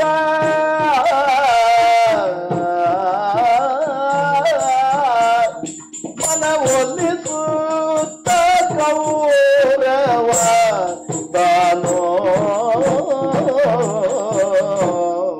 ಗುರುದೇವ. ಸುಯೋಧನ, ಚಿಂತಿಸದಿರು. ಮುಖದಲ್ಲಿ ನೋಡಿದ್ರೆ ಬೆವರು ಇಳಿತಾ ಇದೆ, ನಡುಗುತ್ತಾ ಇದ್ದಿ. ಯಾವುದೇ ಕಾರಣಕ್ಕೂ ನೀನು ಇನ್ನೂ ಚಿಂತೆಯನ್ನು ಬಿಟ್ಟು ಬಿಡು. ಗುರುಗಳೇ, ಚಿಂತೆಯನ್ನು ಬಿಡಬಹುದು, ಆದ್ರೆ ಸಂಶಯ ಬಿಡ್ಲಿಕ್ಕೆ ಆಗುವುದಿಲ್ಲ ಗುರುಗಳೇ. ನನ್ನ ಮೇಲೆ ಸಂಶಯವೋ? ಅಲ್ಲ, ನಿಮ್ಮ ಮೇಲೆ ಅಂತಲ್ಲ, ಪ್ರಕರಣದ ಮೇಲೆ ಸಂಶಯ ನನಗೆ. ಪ್ರಕರಣದ ಮೇಲೆ ಸಂಶಯ? ಈಗ ಸುಭದ್ರೆಯ ವಿವಾಹ, ಸುಭದ್ರಾ ಕಲ್ಯಾಣ, ಅದರ ಕಥೆ ಹಾಗಾಗಿ ಹೋಯ್ತು, ಹೋಗ್ಲಿ. ಈಗ ಪಶ್ಚಾತ್ತಾಪ ಇಲ್ಲ. ಆದ್ರೆ ಮತ್ತೊಂದು ಉಂಟಲ್ಲ ಗುರುಗಳೇ. ಇನ್ನೂ ಒಂದಿದೆಯೋ? ಹೌದು. ಯಾವುದು? ನಿಮ್ಮ ಕಡೆಯಿಂದ ಓಲೆ ಬಂತು. ಹಸ್ತಿನಾವತಿಯಿಂದ ದಿಬ್ಬಣ ಸಹಿತ ಕುರುರಾಯ ಆಗಮಿಸುವುದು, ಕುರುರಾಯನ ಮಗನಾದ ಲಕ್ಷಣನಿಗೆ ನನ್ನ ಮಗಳಾದ ಕನಕಾಂಗಿಯನ್ನು ಕೊಡಲಾಗುವುದು ಅಂತ ನಿಮ್ಮದ್ದೇ ಅಧಿಕೃತವಾದ ಅಂಕಿತದಲ್ಲಿ ಬಂದ ಒಕ್ಕಣೆ ಗುರುಗಳೇ. ಆಮೇಲೆ ನಡೆದದ್ದು ಅದನ್ನೇ ನಂಬಿ ನಾನು ದಿಬ್ಬಣ ತೆಗೆದುಕೊಂಡು ಇಲ್ಲಿಗೆ ಬಂದ್ರೆ ಹಲಮುಸಲ ಎರಡರಲ್ಲೂ ನಮ್ಮನ್ನು ಬಡಿದೊಟ್ಟಿದ್ರಲ್ಲ ಗುರುಗಳೇ. ಇನ್ನೂ ಖೇದ ಉಂಟು ನನಗೆ ಅದರ ಬಗ್ಗೆ. ಅಂದ್ರೆ ಹೊಡೆದದ್ದು ಕಡಿಮೆ ಆಯಿತು ಅಂತಲ್ಲ, ಅದರ ಬಗ್ಗೆ ಇನ್ನೂ ಸಿಟ್ಟಿದೆ ನನಗೆ. ಹಂಗೆ ಹೊಡೆಯುವುದಕ್ಕೆ ಕಾರಣ ಆಯಿತಲ್ಲ ಎನ್ನುವ ಬಗ್ಗೆ. ಅದು ನಿನಗೆ ಪೆಟ್ಟು ಬಿತ್ತಲ್ಲ? ಹೌದು ಗುರುಗಳೇ, ಅದ್ರ ಹೊಡೆದದ್ದು ಗುರುಗಳಲ್ವಾ? ಗುರುವಿನಿಂದ ಪೆಟ್ಟು ತಿನ್ನಲೇಬೇಕು ಶಿಷ್ಯ. ಕೆಲವೊಮ್ಮೆ ಹೌದು, ಈ ಪೆಟ್ಟು ತಿಂದ ಮೇಲೆ ನಾನು ಸಾಕಷ್ಟು ಜನರಿಗೆ ಹೇಳಿದ್ದೇನೆ, ನೋಡಿ ಜೀವನದಲ್ಲಿ ಉದ್ಧಾರ ಆಗಬೇಕು, ಗುರುಗಳ ಕೈಯಲ್ಲಿ ಪೆಟ್ಟು ತಿನ್ನಿ ಹೇಳಿದ್ದೇನೆ. ಉದ್ಧಾರ ಆಗಿದ್ಯಲ್ಲ? ಇಲ್ಲಿಯವರೆಗೆ ಆಗಿದ್ದೇನೆ ಗುರುಗಳೇ. ಮುಂದೆಯೂ ಆಗುತ್ತಿ ಗುರುಗಳೇ. ಈಗ ಹಾಗೆ ಆಗುತ್ತದ ಮತ್ತೆ? ಏನು ಆಗುವುದಿಲ್ಲ. ಆಗುವುದಿಲ್ಲಲ್ಲ? ನಿನಗೆ ಇದು ನಾನು ಮಾತನ್ನು ಕೊಡುತ್ತೇನೆ. ಏನು ಮಾತು ಗುರುಗಳೇ? ನುಡಿಗೆ ತಪ್ಪುವನಲ್ಲ,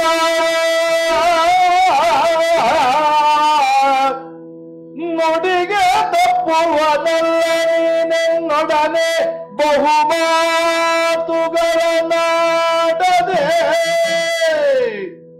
ನೀನೆನ್ನೊಡನೆ ಬಹುಮಾತುಗಳನ್ನಾಡದೆ ನಡೆ ತೆರಳು ನಡೆಯನು ಕರ ಹಿಡಿದು ನಂಬುಗೆ ಇತ್ತು ಹಲಧರನೋ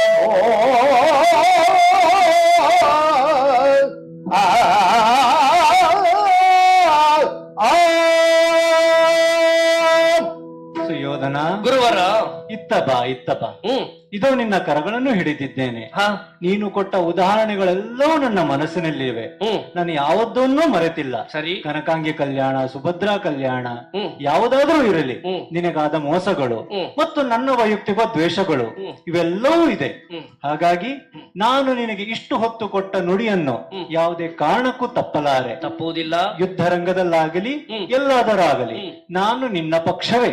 ಸರಿ. ಹಾಗಾಗಿ ಹ್ಮ್ ನೀನ್ ಇನ್ನು ಮುಂದೆ ಚಿಂತಿಸಬೇಡ. ಹ್ಮ್ ಈಗೋ ನನ್ನ ಸೈನ್ಯಕ್ಕೆ ನಾನು ಅಣತಿ ಕೊಟ್ಟಿದ್ದೇನೆ. ಹ್ಮ್ ನನ್ನ ಸೈನ್ಯದೊಂದಿಗೆ ಹ್ಮ್ ಅತಿ ಶೀಘ್ರವಾಗಿ ನೀನು ತೆರಳು. ನಾನು ಒಂದಿಷ್ಟು ಇಲ್ಲಿ ಕೆಲಸಗಳನ್ನು ಮುಗಿಸಿ ನಾನು ಹಿಂಬಾಲಿಸಿಕೊಂಡು ಬರುತ್ತೇನೆ. ಗುರುಗಳೇ, ಓ ಈಗ ಕೊಟ್ಟ ಕೈ ಕೈ ಕೊಡುವುದಕ್ಕಲ್ಲ, ಕೈ ಹಿಡಿಯುವುದಕ್ಕೆ, ನಂಬುಗೆಯ ಮಾತು ನಂಬುಗೆಯ ಮಾತು ಅಲ್ವಾ? ಹ್ಮ್ ನೀವು ನನ್ನನ್ನು ಆಧರಿಸ್ತೀರಿ ಹೌದು. ಎನ್ನುವಂತಹ ಪೂರ್ಣ ವಿಶ್ವಾಸದಿಂದ ಹೊರಡುತ್ತೇನೆ. ನಿಮ್ಮ ಶುಭವಾಗಲಿ. ಸೇನೆ ಬರಲಿ, ನನ್ನನ್ನು ಹಿಂಬಾಲಿಸಿ. ಹಸ್ತಿನಾವತಿಯಲ್ಲಿ ಹ್ಮ್ ನಿಮ್ಮನ್ನು ಎದುರುಗೊಳ್ಳುವುದಕ್ಕೆ ಹ್ಮ್ ಸಕಲ ಸನ್ನಾಹದೊಂದಿಗೆ ಕಾಯ್ತಾ ಇರ್ತೇನೆ ಗುರುಗಳೇ. ಹ್ಮ್ ದಾರಿ ನೆನಪುಂಟಲ್ಲ? ದಾರಿ ಶೀಘ್ರಾತಿ ನೆನಪುಂಟು. ಶೀಘ್ರವಾಗಿ ಬರಬೇಕು. ಇದೋ ಹೊರಟೆ. ಶುಭವಾಗಲಿ ಶುಭವಾಗಲಿ ಶುಭವಾಗಲಿ. ಹೊರಟು ಹೋದ್ನೋ. ಹ್ಮ್ ವೈರ ಇರುವುದು ಅಥವಾ ಶತ್ರುತ್ವ ಇರುವುದು ಕೌರವರಿಗೂ ಪಾಂಡವರಿಗೂ. ಇಲ್ಲಿ ಬಂದು ಏನು ಮಾತಾಡಿದ್ನೋ, ನನ್ನ ಬಾಯಿಂದ ಯಾವ ನುಡಿ ತಗೊಂಡ್ನೋ, ಏನೋ ಒಂದು ಆಯ್ತು. ಇರಲಿ, ಒಂದಿಷ್ಟು ದಿನಗಳು ಕಳೆದಿವೆ. ಈಗ ನಾನು ನನ್ನೊಂದಿಷ್ಟು ಸೈನಿಕರನ್ನು ಕರೆದುಕೊಂಡು ಈಗ ಹಸ್ತಿನಾವತಿಯತ್ತ ಸಾಗ್ತಾ ಇದ್ದೇನೆ.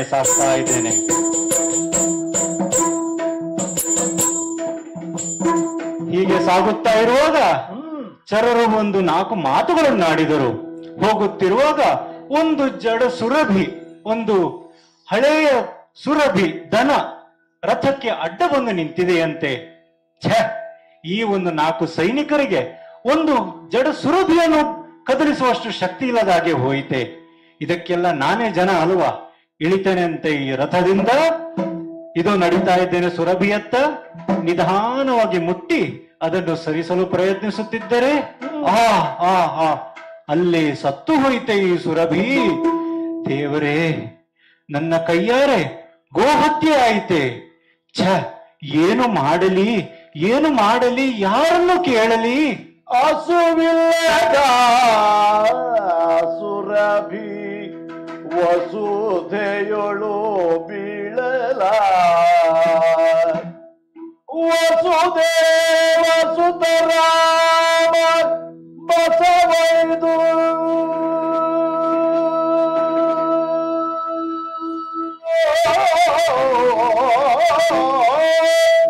ರಾಮ ಬಸವಳಿದು ಹರ ಹರ ಹರ ಹರ. ಮಾನಸದೋಳು ಸುರಿದ ವಿಧಿವಶ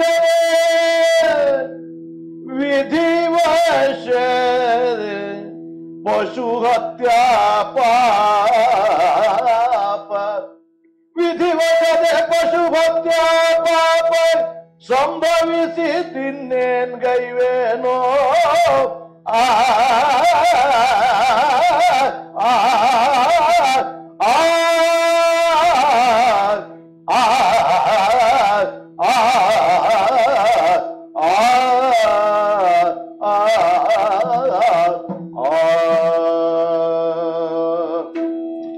ಕೌರವನನ್ನು ಬೀಳ್ಕೊಟ್ಟು ಕೌರವನಿಗೆ ಮಾತು ಕೊಟ್ಟು ಹೋಗುತ್ತಿರುವಾಗ ಇದು ಎಂತಹ ಅಪಶಕುನ.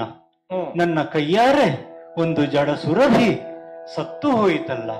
ಗೋಹತ್ಯಾ ಪಾಪ ನನ್ನನ್ನು ತಟ್ಟಿತಲ್ಲ. ದೇವರೇ, ಏನು ಮಾಡಲಿ? ಹರ ಹರ ಹರ ಹರ. ಅಣ್ಣ. ಯಾರು? ಅಣ್ಣ. ಕೃಷ್ಣ. ಹಾ, ಏನಣ್ಣ ಬಹಳ ಚಿಂತಾತುರನಾಗಿದ್ದಿ, ಏನಾಯಿತಣ್ಣ? ಕೃಷ್ಣ, ನನ್ನ ಮಾತು ಕೇಳು. ಕಪಟ ನಾಟಕ ಕೇಳು.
ಕೃಷ್ಣ, ಅಣ್ಣ, ನೀನಾಗಿ ಬಂದಿಯೋ ಇಲ್ಲ ಏನೋ ವಿಷಯ ತಿಳಿದು ಬಂದಿಯೋ? ಅಣ್ಣ, ನೀನು ಇಷ್ಟು ದುಃಖದಲ್ಲಿದ್ದಿ, ಏನಾಯಿತೆಂದು ಕೇಳುವುದು ತಮ್ಮನ ಕರ್ತವ್ಯವಲ್ಲವೇ? ಕೆಲವು ದಿನಗಳ ಹಿಂದೆ ಕೌರವ ನನ್ನಲ್ಲಿ ಬಂದಿದ್ದ. ಸರಿ. ಮುಂದೆ ನಡೆಯಬಹುದಾದ ಯುದ್ಧಕ್ಕೆ ಆತ ನನ್ನ ಸಹಕಾರ ಕೇಳಿಕೊಂಡು ಬಂದಿದ್ದ. ಆತನ ಮಾತಿನಂತೆ ನನ್ನನ್ನು ಹಾಗೂ ನಾರಾಯಣಿ ಸೇನೆಯನ್ನು ಆತನ ಪಕ್ಷಕ್ಕೆ ಎಂದು ಮಾತು ಕೊಟ್ಟು ಆತನನ್ನು ನಾನು ಹಸ್ತಿನಾವತಿಯತ್ತ ತೆರಳಲು ಹೇಳಿದೆ. ಅದನ್ನೇ ಹಿಂಬಾಲಿಸಿಕೊಂಡು ನಾನು ಹೊರಟು ಹೋಗುತ್ತಿದ್ದಾಗ ಚಾರರು ಬಂದು ಹೇಳಿದರು, ಒಂದು ಜಡ ಸುರಭಿಯೇ ಬಂದು ನಿಂತಿದೆ, ಏನು ಮಾಡಿದರೂ ಕದಲುತ್ತಿಲ್ಲ ಎಂದು.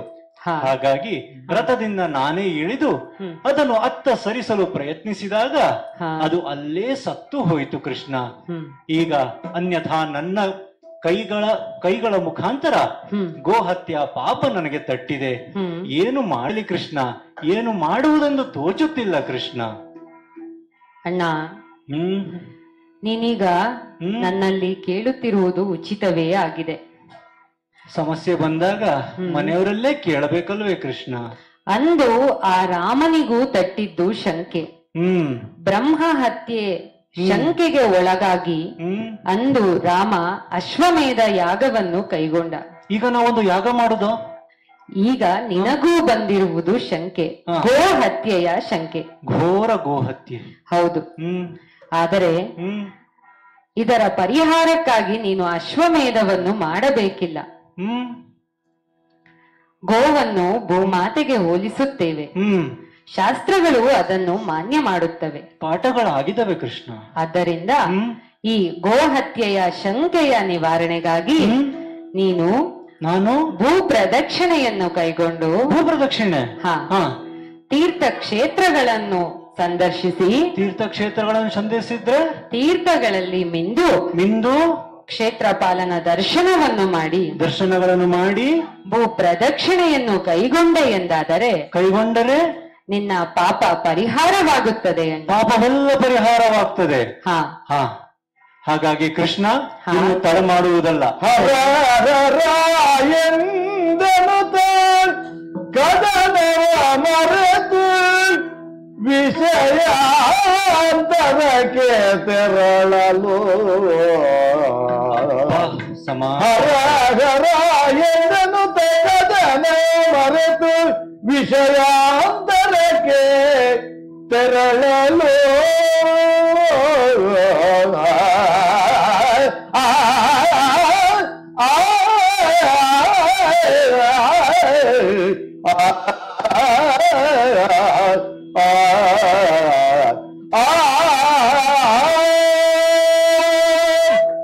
ಕೃಷ್ಣ, ಅಣ್ಣ, ನೀನು ನನ್ನ ಜೀವನದಲ್ಲಿ ಮಾಡಿದ ಕೆಲವು ಒಳ್ಳೆ ಕೆಲಸಗಳಲ್ಲಿ ಇದು ಒಂದು ದೊಡ್ಡ ಒಳ್ಳೆ ಕೆಲಸ.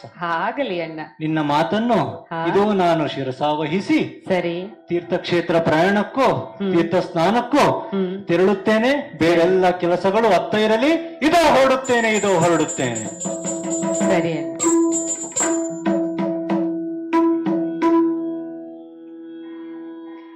ಅಂತೂ ಅಣ್ಣ ಹೊರಟಿದ್ದಾಯಿತು. ನನಗೂ ಬೇಕಾಗಿದ್ದಿತು ಅದೇ. ನನ್ನ ಮನಸ್ಸಿನ ಸಂಕಲ್ಪವೂ ಇದೇ ಇದ್ದಿತು.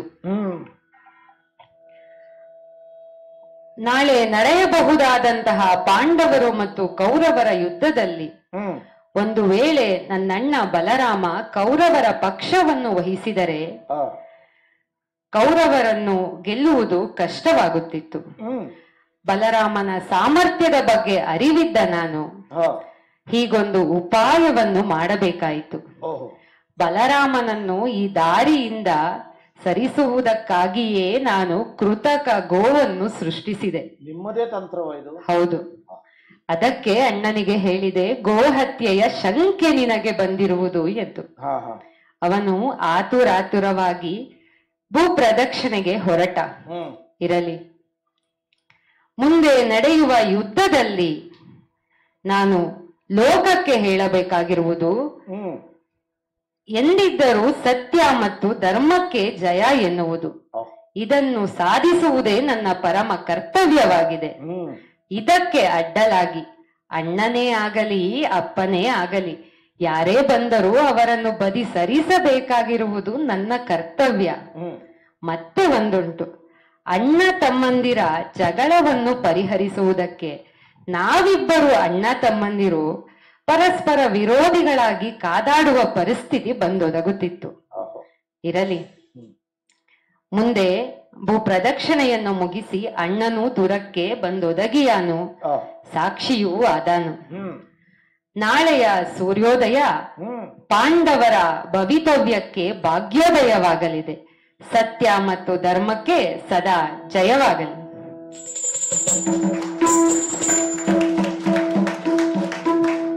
ರಂಗನ್ಯಾತಕ್ಕೆ ಬಾರನೆ ಅಂಗನಾಮಣಿ, ರಂಗನ್ಯಾತಕ್ಕೆ ಬಾರನೆ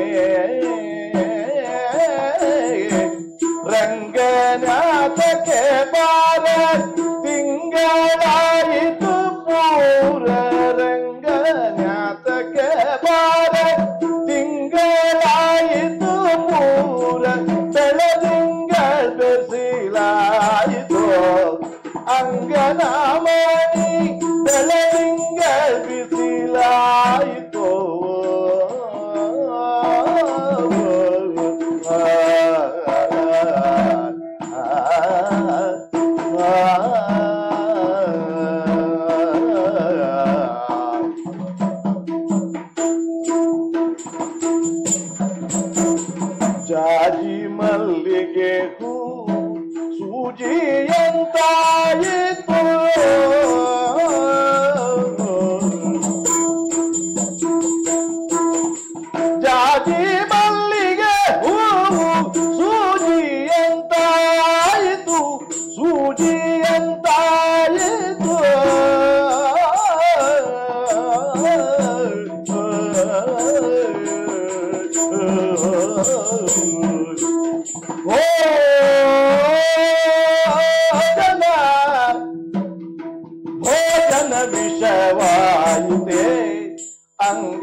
ಮಣಿ ಭೋಜನ ವಿಷವಾಯಿತೆ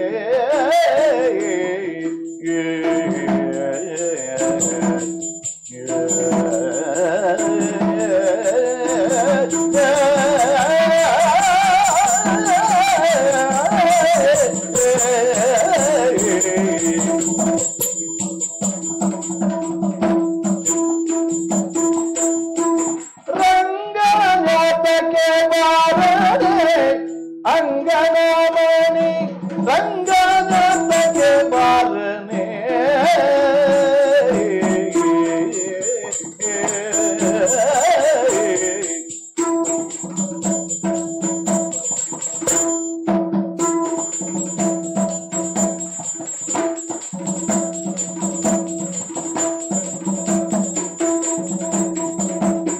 ರಂಗನಾಥಕ್ಕೆ ಬಾರ ತಿಂಗಳಾಯಿತು ಪೂರ ರಂಗನಾಥಕ್ಕೆ ಬಾರ ತಿಂಗಳಾಯಿತು ಪೂರ ಬೆಳದಿಂಗ ಬಿಸಿಲಾಯಿತೆ ಅಂಗನಮಣಿ ಬೆಳದಿಂಗ ಬಿಸಿಲಾಯಿತೆ ರಂಗನಾಥಕ್ಕೆ ಬಾರನೇ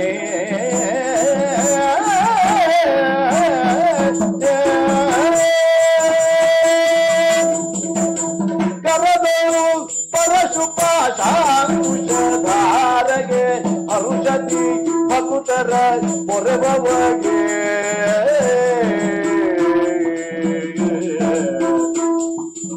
ಉರಗಭೂಷಣನ ಕುಮಾರ ಗಜವಲನ ಚರಣ ಕಮಲಕ್ಕೆ ಆರತಿ ಎತ್ತಿರೆ ಆರತಿ ಬೆಳಗಿರೆ ಆರತಿ ಎತ್ತಿರೆ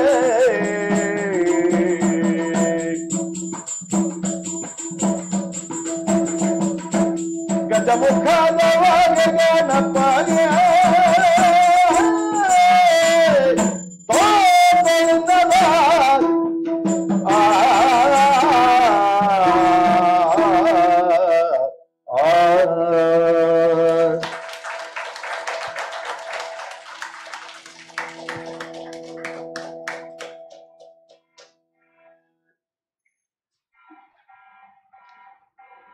ಇಷ್ಟೊತ್ತು ಪಾರ್ಥಸಾರಥ್ಯ ಒಂದು ತಾಳಮದ್ದಲೆ ಪ್ರಸಂಗವನ್ನು ನಾವೆಲ್ಲ ನೋಡಿದ್ದೀವಿ. ಈ ಕಾರ್ಯಕ್ರಮವನ್ನು ನಡೆಸಿಕೊಟ್ಟಂತಹ ಎಲ್ಲ ಕಲಾವಿದರು ವೇದಿಕೆ ಮೇಲೆ ಬರಬೇಕು.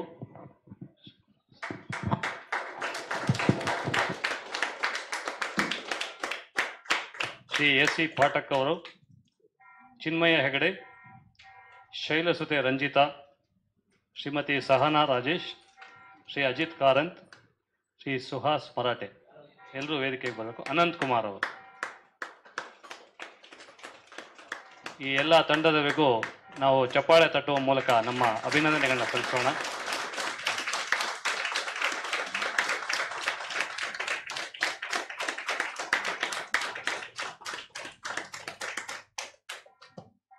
ಎಲ್ಲರೂ ಕೂಡ ಈ ಕಾರ್ಯಕ್ರಮವನ್ನು ಅತ್ಯಂತ ಪ್ರೀತಿಯಿಂದ ಕಾಳಜಿಯಿಂದ ಅನುಭವಿಸಿದ್ದೀರಿ ಅಂತ ಅಂದ್ಕೊಂಡಿದ್ದೀನಿ. ಇಂತಹ ಕಾರ್ಯಕ್ರಮ ಕೊಟ್ಟಂತಹ ಎಲ್ಲ ಕಲಾವಿದರಿಗೂ ಮತ್ತೊಮ್ಮೆ ಮಾತಿನ ಮರೆಯ ಪರವಾಗಿ ಹೃತ್ಪೂರ್ವಕವಾದ ಧನ್ಯವಾದಗಳನ್ನ ಅರ್ಪಿಸ್ತಾ ಇದ್ದೇನೆ. ಹಾಗೆ ಈ ಕಾರ್ಯಕ್ರಮವನ್ನು ನೋಡುತ್ತಾ ಕಲಾವಿದರನ್ನ ಹುರಿದುಂಬಿಸುತ್ತಾ ಇದ್ದಂತಹ ನಿಮಗೂ ಕೂಡ ಪ್ರೀತಿಯ ಧನ್ಯವಾದಗಳನ್ನ ಅರ್ಪಿಸ್ತಾ ಇದ್ದೇನೆ. ಈ ಕಾರ್ಯಕ್ರಮವನ್ನು ಫೇಸ್ಬುಕ್ ಜಾಲದಲ್ಲಿ ನಾವು ನೇರ ಪ್ರಸಾರ ಮಾಡಿದ್ದೀವಿ. ಇದರಲ್ಲಿ ಕೂಡ ಹಲವಾರು ವೀಕ್ಷಕರಿದ್ದಾರೆ, ಅವರಿಗೂ ಕೂಡ ಪ್ರೀತಿಯ ಧನ್ಯವಾದಗಳನ್ನ ಅರ್ಪಿಸ್ತಾ ಇದ್ದೇವೆ. ಈಗಾಗಲೇ ಹೇಳ್ದಂಗೆ ಇದು ಮಾತಿನ ಮನೆಯ 94ನೇ ಕಾರ್ಯಕ್ರಮ. ಸಾಹಿತ್ಯ, ಸಂಸ್ಕೃತಿ ಹಾಗೂ ಶಿಕ್ಷಣಕ್ಕೆ ಸಂಬಂಧಪಟ್ಟ ಅನೇಕ ಕಾರ್ಯಕ್ರಮಗಳನ್ನ ನಾವು ಮಾಡ್ಕೊಂಡು ಬಂದಿದ್ದೇವೆ. ಹಾಗೂ ಸಾಮಾಜಿಕ ಕ್ಷೇತ್ರದತ್ತ ಕೂಡ ನಾವು ನಮ್ಮ ಒಲವನ್ನು ತೋರಿಸಿದ್ದೇವೆ. ಈಗಾಗಲೇ ನಮ್ಮ ಹಿರಿಯರಾದಂಥ ಶ್ರೀ ಸತ್ಯಪ್ರಸಾದ್ ಅವರ ನೋಬೆಲ್ ಆರ್ಟ್ ಸಂಸ್ಥೆಯ ಮೂಲಕ ಅನೇಕ ಸಂಘ ಸಂಸ್ಥೆಗಳಿಗೆ ಅವರು ಉದಾರವಾದ ದೇಣಿಗೆಯನ್ನು ಸಂಗ್ರಹಿಸಿಕೊಟ್ಟಿದ್ದಾರೆ. ನಾವು ಅವ್ರ ಜೊತೆ ಕೈ ಜೋಡಿಸಿದ್ದೇವೆ. ಮಾತಿನ ಮನೆ ಹಾಗೂ ನೋಬೆಲ್ ಆರ್ಟ್ ಸಂಸ್ಥೆ ಸೇರಿ ಕಳೆದ ವಾರ ಗಾಯನ ಸಮಾಜದಲ್ಲಿ ಕೂಡ ಒಂದು ಕಾರ್ಯಕ್ರಮವನ್ನು ಮಾಡಿದ್ವಿ. ಈಗ ಮಾತಿನ ಮನೆ ಈಗಾಗಲೇ 94 ಕಾರ್ಯಕ್ರಮಗಳನ್ನು ಮುಗಿಸಿ 100ನೇ ಸಂಚಿಕೆಯತ್ತ ದಾಪುಗಾಲಿಡ್ತಾ ಇದೆ. ಆ 100ನೇ ಸಂಚಿಕೆಯನ್ನು ನಾವು ವಿಶೇಷವಾಗಿ ಮಾಡಬೇಕು ಅಂತ ಅಂದ್ಕೊಂಡಿದ್ದೇವೆ. ಹಾಗಾಗಿ ಒಂದು ರಕ್ತದಾನ ಶಿಬಿರವನ್ನು ಯಾಕೆ ಮಾಡಬಾರ್ದು ಅಂತ ಅಂದ್ಕೊಂಡಿದ್ದೀವಿ ನಾವು. ನೀವೆಲ್ಲ ಸಹಕಾರ ನೀಡಿದರೆ ಆ ರಕ್ತದಾನ ಶಿಬಿರ ಯಶಸ್ವಿಯಾಗತ್ತೆ. ಇಲ್ಲಿ ರಾಷ್ಟ್ರೋತ್ಥಾನ ಬ್ಲಡ್ ಬ್ಯಾಂಕ್ ಇದೆ. ಅವರಲ್ಲಿ ತಲೆಸ್ಲೇಮಿಯಾ ಅಂತ ಒಂದು ಕಾಯಿಲೆಗೆ ಸಂಬಂಧಪಟ್ಟಂತೆ ಮಕ್ಕಳಿಗೆ ರಕ್ತದ ಅಗತ್ಯ ತೀರಾ ಇರುತ್ತೆ. ಪ್ರತಿ ತಿಂಗಳು ಆ ಮಕ್ಕಳಿಗೆ ರಕ್ತವನ್ನು ಬದಲಿಸುವ ಒಂದು ಅಗತ್ಯತೆ ಇದೆ. ಅಂತಹ ಮಕ್ಕಳಿಗೆ ಹೆಲ್ಪ್ ಆಗಬೇಕು, ಸಹಾಯ ಆಗಬೇಕು ಅಂತ ಹೇಳ್ಬಿಟ್ಟು ರಕ್ತದಾನ ಮಾಡಬೇಕು ಅಂತ ಅವ್ರು ಆಗ 300 ಯೂನಿಟ್ಗಳಷ್ಟು ರಕ್ತವನ್ನು ಸಂಗ್ರಹಿಸಿಕೊಟ್ಟಿದ್ದಾರೆ. ನಾವು ಮಾತಿನ ಮನೆಯ ಮೂಲಕ ರಕ್ತ ಸಂಗ್ರಹ ಮಾಡೋಕ್ಕೆ ಪ್ರಯತ್ನ ಪಡೋಣ. ಎಲ್ಲ ಇಲ್ಲೇ ಬರಬೇಕು ಅಂತೇನಿಲ್ಲ, ನೀವು ರಾಷ್ಟ್ರೋತ್ಥಾನ ರಕ್ತನಿಧಿಗೆ ಹೋಗಿ ನಮ್ಮ ಮಾತಿನ ಮನೆ ಅಥವಾ ನೋಬೆಲ್ ಆರ್ಟ್ಸ್ ಸಂಸ್ಥೆ ಹೆಸರು ಹೇಳಿ ರಕ್ತದಾನ ಮಾಡಿ ಹೋಗ್ಬೋದು. ನಮ್ಮ 100ನೇ ಸಂಚಿಕೆ ಅಷ್ಟೊತ್ತಿಗೆ ಎಷ್ಟಾಗುತ್ತೋ ಅಷ್ಟು ರಕ್ತದಾನ ಮಾಡೋಣ ಅನ್ನೋದು ನಮ್ಮ ಆಶಯ. ನೀವೆಲ್ಲರೂ ಸಹಕಾರ ಕೊಡ್ತೀರಿ ಅಂತ ಅಂದ್ಕೊಂಡಿದ್ದೀನಿ. ಸೊ ನಿಮ್ಮ ಈ ರಕ್ತದಾನಕ್ಕೆ ಸಂಬಂಧಪಟ್ಟಂತೆ ಜಯಂತ್ ಅನ್ನೋ ವ್ಯಕ್ತಿ ಒಂದು